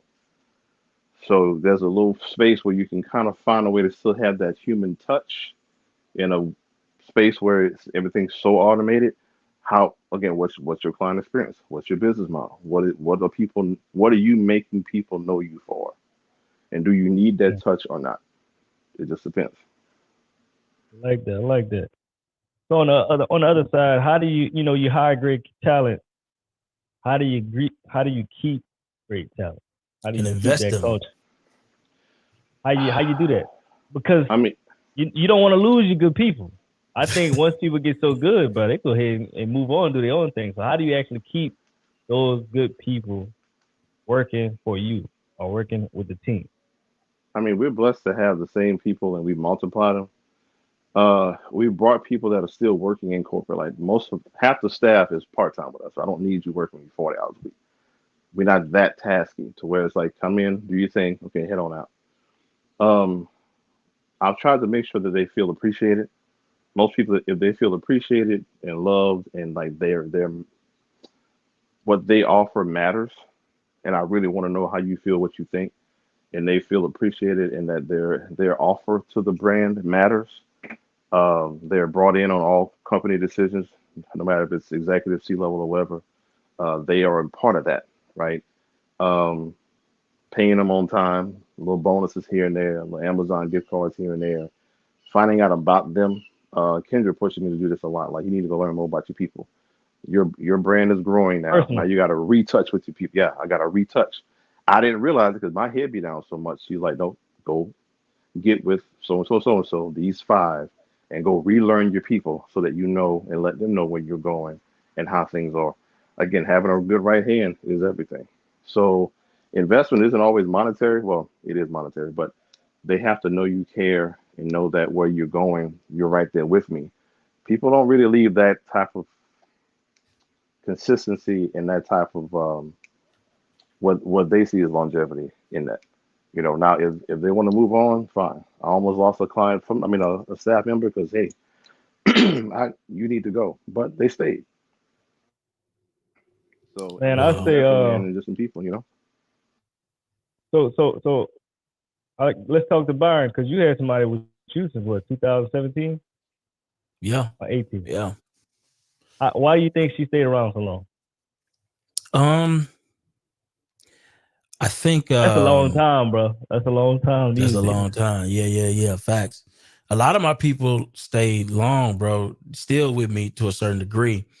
Even as I'm transitioning to a new business, I think um, I I'm gonna speak to the things that I think that I've done right.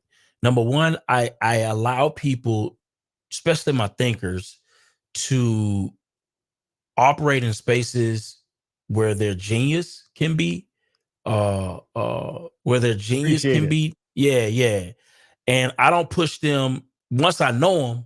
I don't push them outside of where I know that their genius is. And to be honest with you, bro, when you got good people, bro, you invest in them.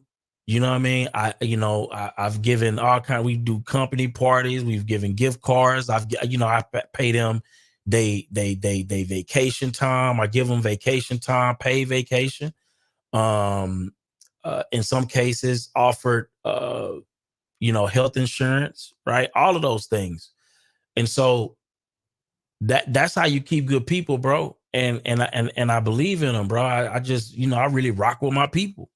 My people are really, really solid. So I think they stuck around for that reason, because they know I see them. They're not just like a number to me, bro. Like these people really mean something to me. They really mean something to my organization. And they know that. And I think that matters to them. And I invest in them, bro. They always learning. They always picking up new skills with us, right? They always got that opportunity to learn new skills. So if they ever leave me, bro, they're gonna be way more valuable, to the marketplace than they came in meet me, bro, because they've learned a ton of skills. Yeah. So I think that's another piece, bro. Investing, just like Coach was saying, it's more than just financial. It's education. It's being seen. It's being heard. It's all of those things matter. But I think Darby, you want to jump in on that piece? Yep. I would say this. I used to work for Walmart for, I think I was there for like 2.5 years. And the worst thing they did is slap a pizza in your face for a bonus, right? Slap a what? A pizza? Yeah. Slap a pizza in your face for a bonus. Hey, good job. We hit our bonuses. This, that, Good job. Slice of Pizza pizza. There party. you go, right here. Yeah. Go ahead and get you some Domino's. Get you a slice. And I'm just like, You get yeah. a slice, not even the whole pizza? It's Oh, they slice, give you the dog. slice, You get bro. a They slice. something else, Everybody bro. digging their nasty ass hands in it. You got maintenance digging in there out there that had the mop in their hand. You be like, all right, cuz like, nah, G, I'm up out of here. You know what I mean? And to say, just to agree with Byron, like let the employees get comfortable in the system and make it fit for them to where they can flow, right? And they could become themselves in the business, not going outside of the operation or the processes, but they get comfortable, like, oh, I could do this a lot faster if I do this, that, and the way. And they're not throwing anything off, right? And then also allow them to develop the business acumen on whatever the product or service that you're doing. because once they continue to develop that, they're like, you know what, Byron, I got an idea, right? So we're doing a construction business, and I found out that customers like X, Y, and Z based off of just their experience. And if it's something that y'all not implementing, take that on. It's like, okay, how will we do that? And then let them feel like they're a part of it, because if you just continuously shut somebody down, they don't feel like they're a part of the team. They don't feel like they're part of the company. They feel like they're worthless and they're just a worker bee. They just show up, do what they need to do, and they go home, right? So I felt like that in the company, and I was like, you know what, I'm out of here. And I could see that y'all not even making money in this area, and this is why y'all about to tank, right? And they was on the verge of filing bankruptcy twice. So my thing is that, huh? Come on, Walmart or a different company? No, it was another company. But the thing is that it's like I knew my genius would work somewhere else, and I would even say in some situations where I'm at now, I'm just like I see opportunity, but the opportunity is not being taken advantage of. So I'm just like, you know, if you want to be the top in the area, you have to expound on X, Y, and Z, and some people are just scared to jump. So if you got a thinker, if you got somebody that's innovative, make them feel like what their idea is or whatever part of the company is that they think they can improve on, let them expound on it and actually try to implement it. Because if they feel valuable, they're like, you know what? I learned a lot, even if it don't work. And then they can stay with you for 7 to 10 years. At the end of the day, it's the outcomes that matter. I'm not gonna lie.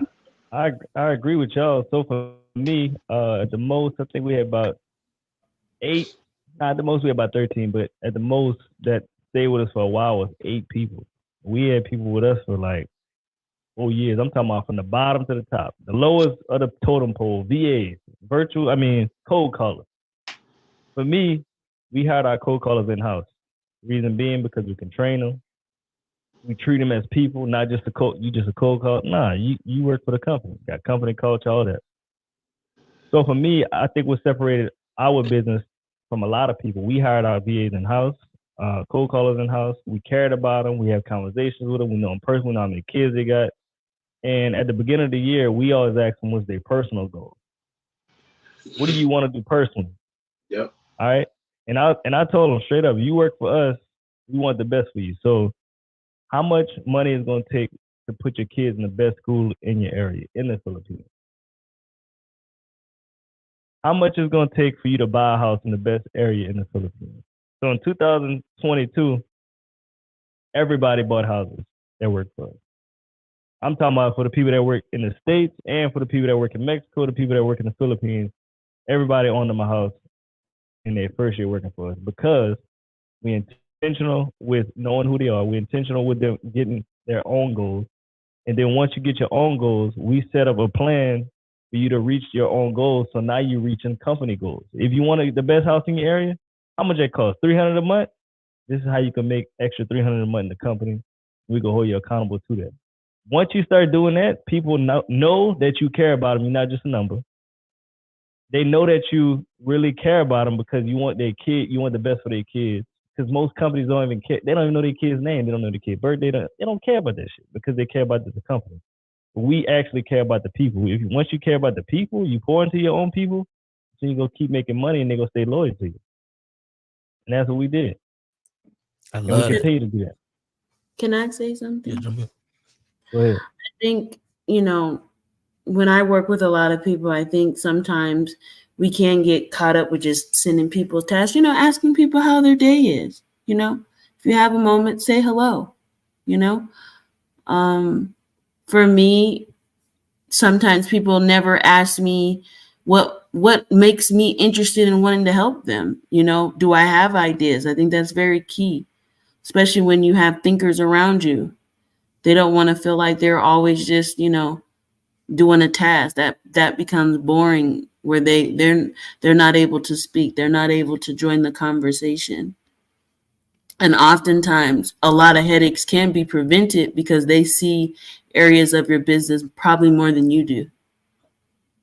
So include them in the conversation, not because, a sonority thing or anything like that, but because we also want to protect the people that we work for too, and make sure you guys don't get taken advantage, because we know you guys, we know your hearts. So just, Yeah. be a listening ear. We know you're busy too. So I appreciate, you just checking on me. That's it. No You'd be doubt. surprised how much people, sometimes they just volunteer too, because they're so part of what they're wanting to do. They don't mind giving you time. Yeah, She that's a on good point with thing, that one. bro. She on point with That's that a one. I good always thing. said, in football, the players always give the coaches feedback of what's going on out in the field. That's a fact. I want to cover these last pieces, man. We got adapt to market trends and maintain financial discipline. This right here is so critical. Because number one, we're witnessing Both critical. one of the number one trends take place Biggest right now with trend. AI. It's a beast. We got to do more shows on AI. And what I want to do with this AI thing is I want to bring in people who are implementing AI, implementing Not the it in, not the people that heard something in yeah. I don't, you know what I'm saying? Or even the not even the spectator. people that's just testing it out. I need people who are using AI in their business, That right? So result. put the word out, because we want these people, we want all of the folk who are implementing AI in their business on a consistent basis. Why are they doing it? How are they doing it? But adapting to market trends, I think this is going to be critical, and also financial discipline is going to be critical as a business owner. I think, Coach, you want to jump in on that? What's your thoughts? Well, we've been using AI quietly for about 3 years now. Mm. For a hot minute. Um, really, well, damn, before now. Um, that's where the whole Bank Ready AI thing came from. We trademarked Bank Ready 2 years ago, well, 3 years ago, and then put the AI piece behind it. First was just in emails, to where we were putting it behind a business personality type, so that when we typed an email out, whoever typed it, when you put it in the system, it would change the wording to where it said it the way the person heard better. Everybody Mm. hears a certain way, right? So Byron's business personality type, O'Neill's, etc. Everybody hears a certain way. So that's was the first quote unquote AI automation that we use, and it just kept growing ever since then. And now we use it for financial modeling, business research, so many different things. Um, and now it's caught mainstream, but it's been around for a minute, man. And one of the cool things I like about the government contracting space is you see things happening way before it really hits mainstream. Um, if I were to pull up the federal procurement data system, they've been doing AI, man, since the 80s, researching it, contracts in it, different things of that nature. How it's not just for military use, but I mean, obviously, yes, but it's been used in enterprise for a long time. And mainstream companies create these things, and then it gets adopted for different purposes. So, yeah, I mean, I think people really need to get on it, learn how to prompt engineer, you know what I'm saying, how to really put the words in and make it do what it do. Figure out what part of your business model can be automated, and what part of your business model can a really we need to learn what AI really is, because we say Yeah. I think too broad. You've got large language models, you got deep learning, you got machine learning, you got so many different little nuances, but there's like 5 different categories of how the machine learns what you're doing and how to work it.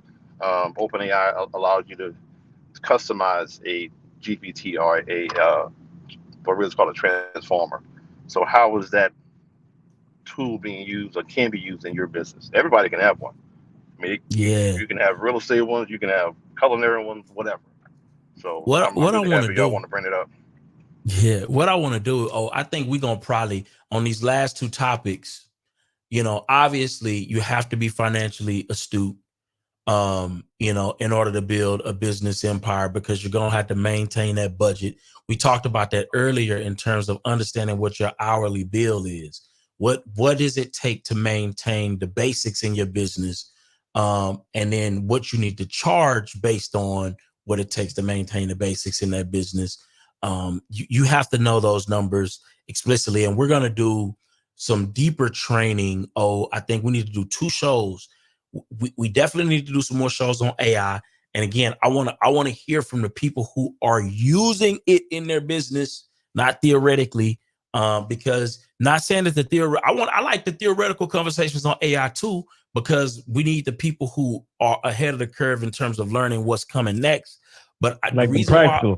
Yeah. But I want to talk to the people who are using it now, because we want to see, okay, what are you doing to turn a profit with this? What are you doing to increase your customer experience with this? I want to know what you're doing on that front, because I think people can gain more insight and they can implement those strategies right now, opposed to just having theoretical conversations about AI.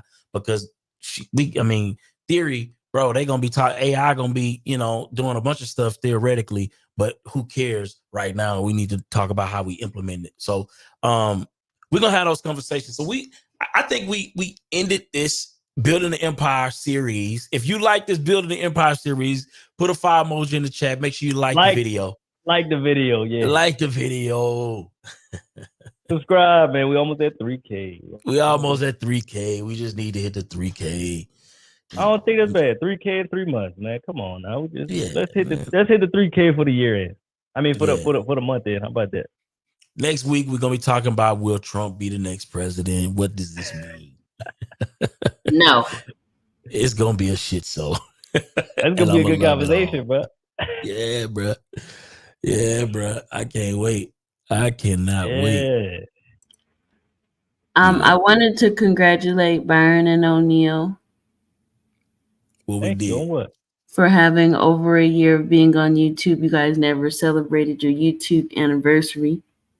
Oh shit. To the community. Yeah, so it's been a year since y'all been on YouTube, as well as we've been officially 90 days out of Clubhouse.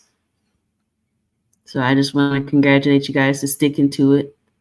And getting it done, and all of your projects and all the work that you guys do for the community. And it's been a pleasure serving you guys. Hey, appreciate you. We appreciate you. 3 years in now.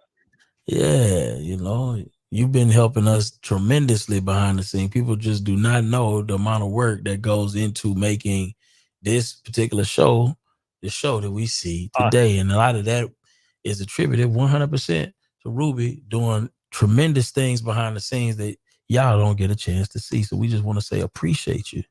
Appreciate you, Ruby, for that. Yes, indeed. I got to fall off, gentlemen, but I appreciate the opportunity, man. Had talked to you on a hot minute, so. Yeah, we about to fall off too, Coach. Yeah. Everybody about to fall. Appreciate it. Okay. Pull up Tuesday, though, man. Pull up Tuesday. Yeah, pull up Tuesday. Yeah, I'm gonna be in the office with the mic, with the big mic energy on Tuesday. If y'all want to have the talk. Yeah. I got the mic and the headphones and everything now, man. I followed your lead. I still need you to help me set up though, but I got it, right and tight at the office here, man. So for sure. Yeah, man, it's gonna be a thing. Yeah, man. We need to go ahead and create that what you call that thumbnail. We need we need to get that thumbnails. We promoted on out. Yeah, we're gonna get the thing on out. I'm gonna see your picture, man. My Trump picture.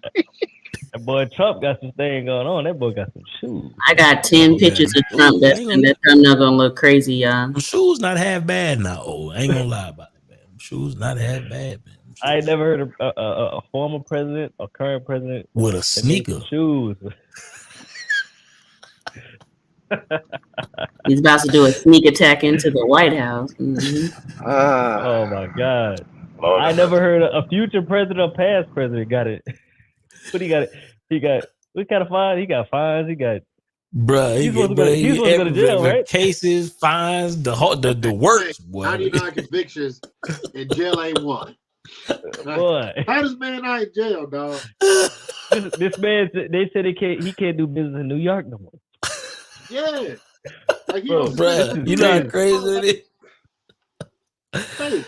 Oh man, again, at the end of the day, bruh, like it's customer experience. You don't care about the American customer experience. And this man is leading the presidential race, bro. Oh my God. Huh?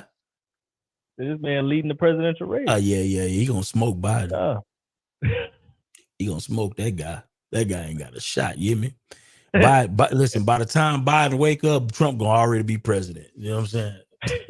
Old Sleepy Joe. Yeah, by the time he wake up, it's gonna be a wrap for him. I'm just saying. But listen, man, make sure you tune in. Bring a friend next week. Tuesday, share we're with gonna people, bring man. some friends. It's gonna be a lively discussion. There's gonna be a lot of fussing and cussing.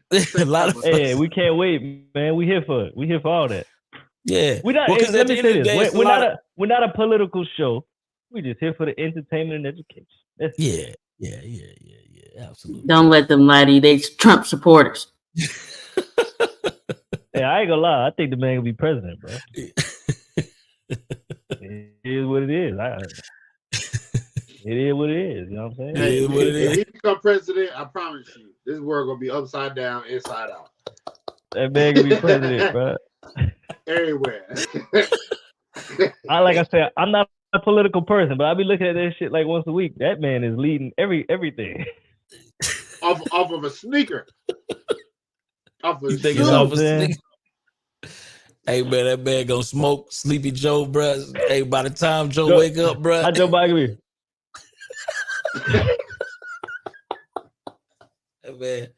That man gonna be trying to finish up that nap, bro. It's gonna be a wrap. As the two leading people, there's a leading Republican, leading Democrat is Biden, Yeah, leading Republican is Trump, and Trump is smoking his ass right now. That's all I'm saying. It's crazy. I'm just here to report the news, like DQ said. Yeah, absolutely. You know? But yeah, with that being said, listen, make sure you bring a friend next week, next Tuesday, 6:30, 6 a.m. Central Standard Time. We're gonna be here. We're gonna be talking about it. And because here's the thing, the next president will probably have some implications on how we do business. Yeah. You know what I'm saying? That's important. I ain't gonna lie to you. I made a lot of money with Trump, man. I ain't gonna lie to you. I ain't gonna blame it on Trump. I'm not gonna blame it on Trump. I'm just gonna say that I made a lot of money with Trump. And that's the thing, though, Byron. That's the thing, though. You want Trump to be president, Byron? Byron wants Trump to be president, bro. Everybody, especially black he gonna people, smoke that man. You know, we made money with Trump. Listen, millionaires been created with every president. That's a fact. That's a fact. But what about you individually? I made money, but I mean, it was just the economy at the time. Everybody made money. Shit, when we had when everybody was going down in the daggone recession, and real estate was crap. Millionaires were made, were they not? Yeah, millionaires. Worst economy ever. I'm gonna need y'all to get a bumper sticker and put it on y'all cars and trucks. Hell no. Dang Trump supporters. I need you to have your hats ready too. You won't catch me rocking with any president. No, you won't catch me rocking with any president. Yeah, no. I think every president we had. They all full of shit. They all full of shit. That's a fact. All of them. I think all political people full of shit. They be lying. But go ahead, Coach. Nah, well, what I will show y'all, if I can share a screen when I get on Tuesday, or at least send some links to Byron, whitehouse.gov, and what policies get pushed out of your control, but what you can follow and be able to follow that money and know where to go with what. A lot of folks let that go over their head. They get caught up with who's in office and getting their feelings. And whitehouse.gov, they put press releases out all the time. You know, there's certain messages that go on locally, state level. These cats is in Congress and in the Senate. It's happening. And I be trying to tell whatever the them administration is, whatever, like, okay, here in Houston, same thing. One mayor left. When this new mayor came in, he had 10 bullet points. Here's my agenda. And when I saw him he want to make the procurement process more efficient, I'm like, you going to pay for that? Okay, bet. And we fall in line. We don't do that. We get so caught up, and this is what people going to get their feelings hurt. But y'all get too caught up in that emotional crap and not understanding the money's right in your face. That's a fact. But yeah, so you want to bark about it or what? Biden or Trump? Hey, pick your poison. Them cats can do what they're gonna do, and they are puppeteers to a larger agenda. Yeah. I just gotta know, are y'all gonna be voting for the judges? You know, the local elections. Those matter to people, not just the presidents. Okay. Shit, they matter more. Quite frankly. Real quick. Yes, I would say all that matter. I would say ever since Trump was like starting to lead, stocks been up. Stocks been up. So dump your money now, and I'm not whatever a stock trader would. This ain't no inside information, but dump now, and then about October, go ahead and pull out because you don't know what's gonna happen. Hey man, it's gonna be a fruitful conversation. It's gonna be a fruitful Tuesday. conversation, boy. Make sure you pull up, man. Pull up, man. Become a part of the family. Got 3 different levels. They got legacy, visionary, and trailblazer. Man, join the family. Hit the subscribe button. Hit the like button. Appreciate y'all. We'll see y'all on Tuesday, man. Y'all have a great weekend, man. Y'all enjoy y'all March. We out of here. What's up, y'all? So most people struggle with sales. A lot of us in real estate, and we struggle with our sales. We struggle with follow-up. We struggle with leads. And we just basically missing out on deals. For me, I just got on Taskify CRM. They send messages out for you. And look, a lot of us have work. When you get off of work, you have hot leads ready for you. Make sure you check out Taskify CRM. I'm telling you, it automatically replies for you. And look, it sends you multiple messages. Like we talking about drip campaigns, so you're not missing up on the lead follow-up. So make sure you check out Taskify CRM. Use coupon code NoStingyEnergy to get 10% off. I'm about to show y'all inside my CRM so I can see how it really works. Make sure y'all check it out. Peace.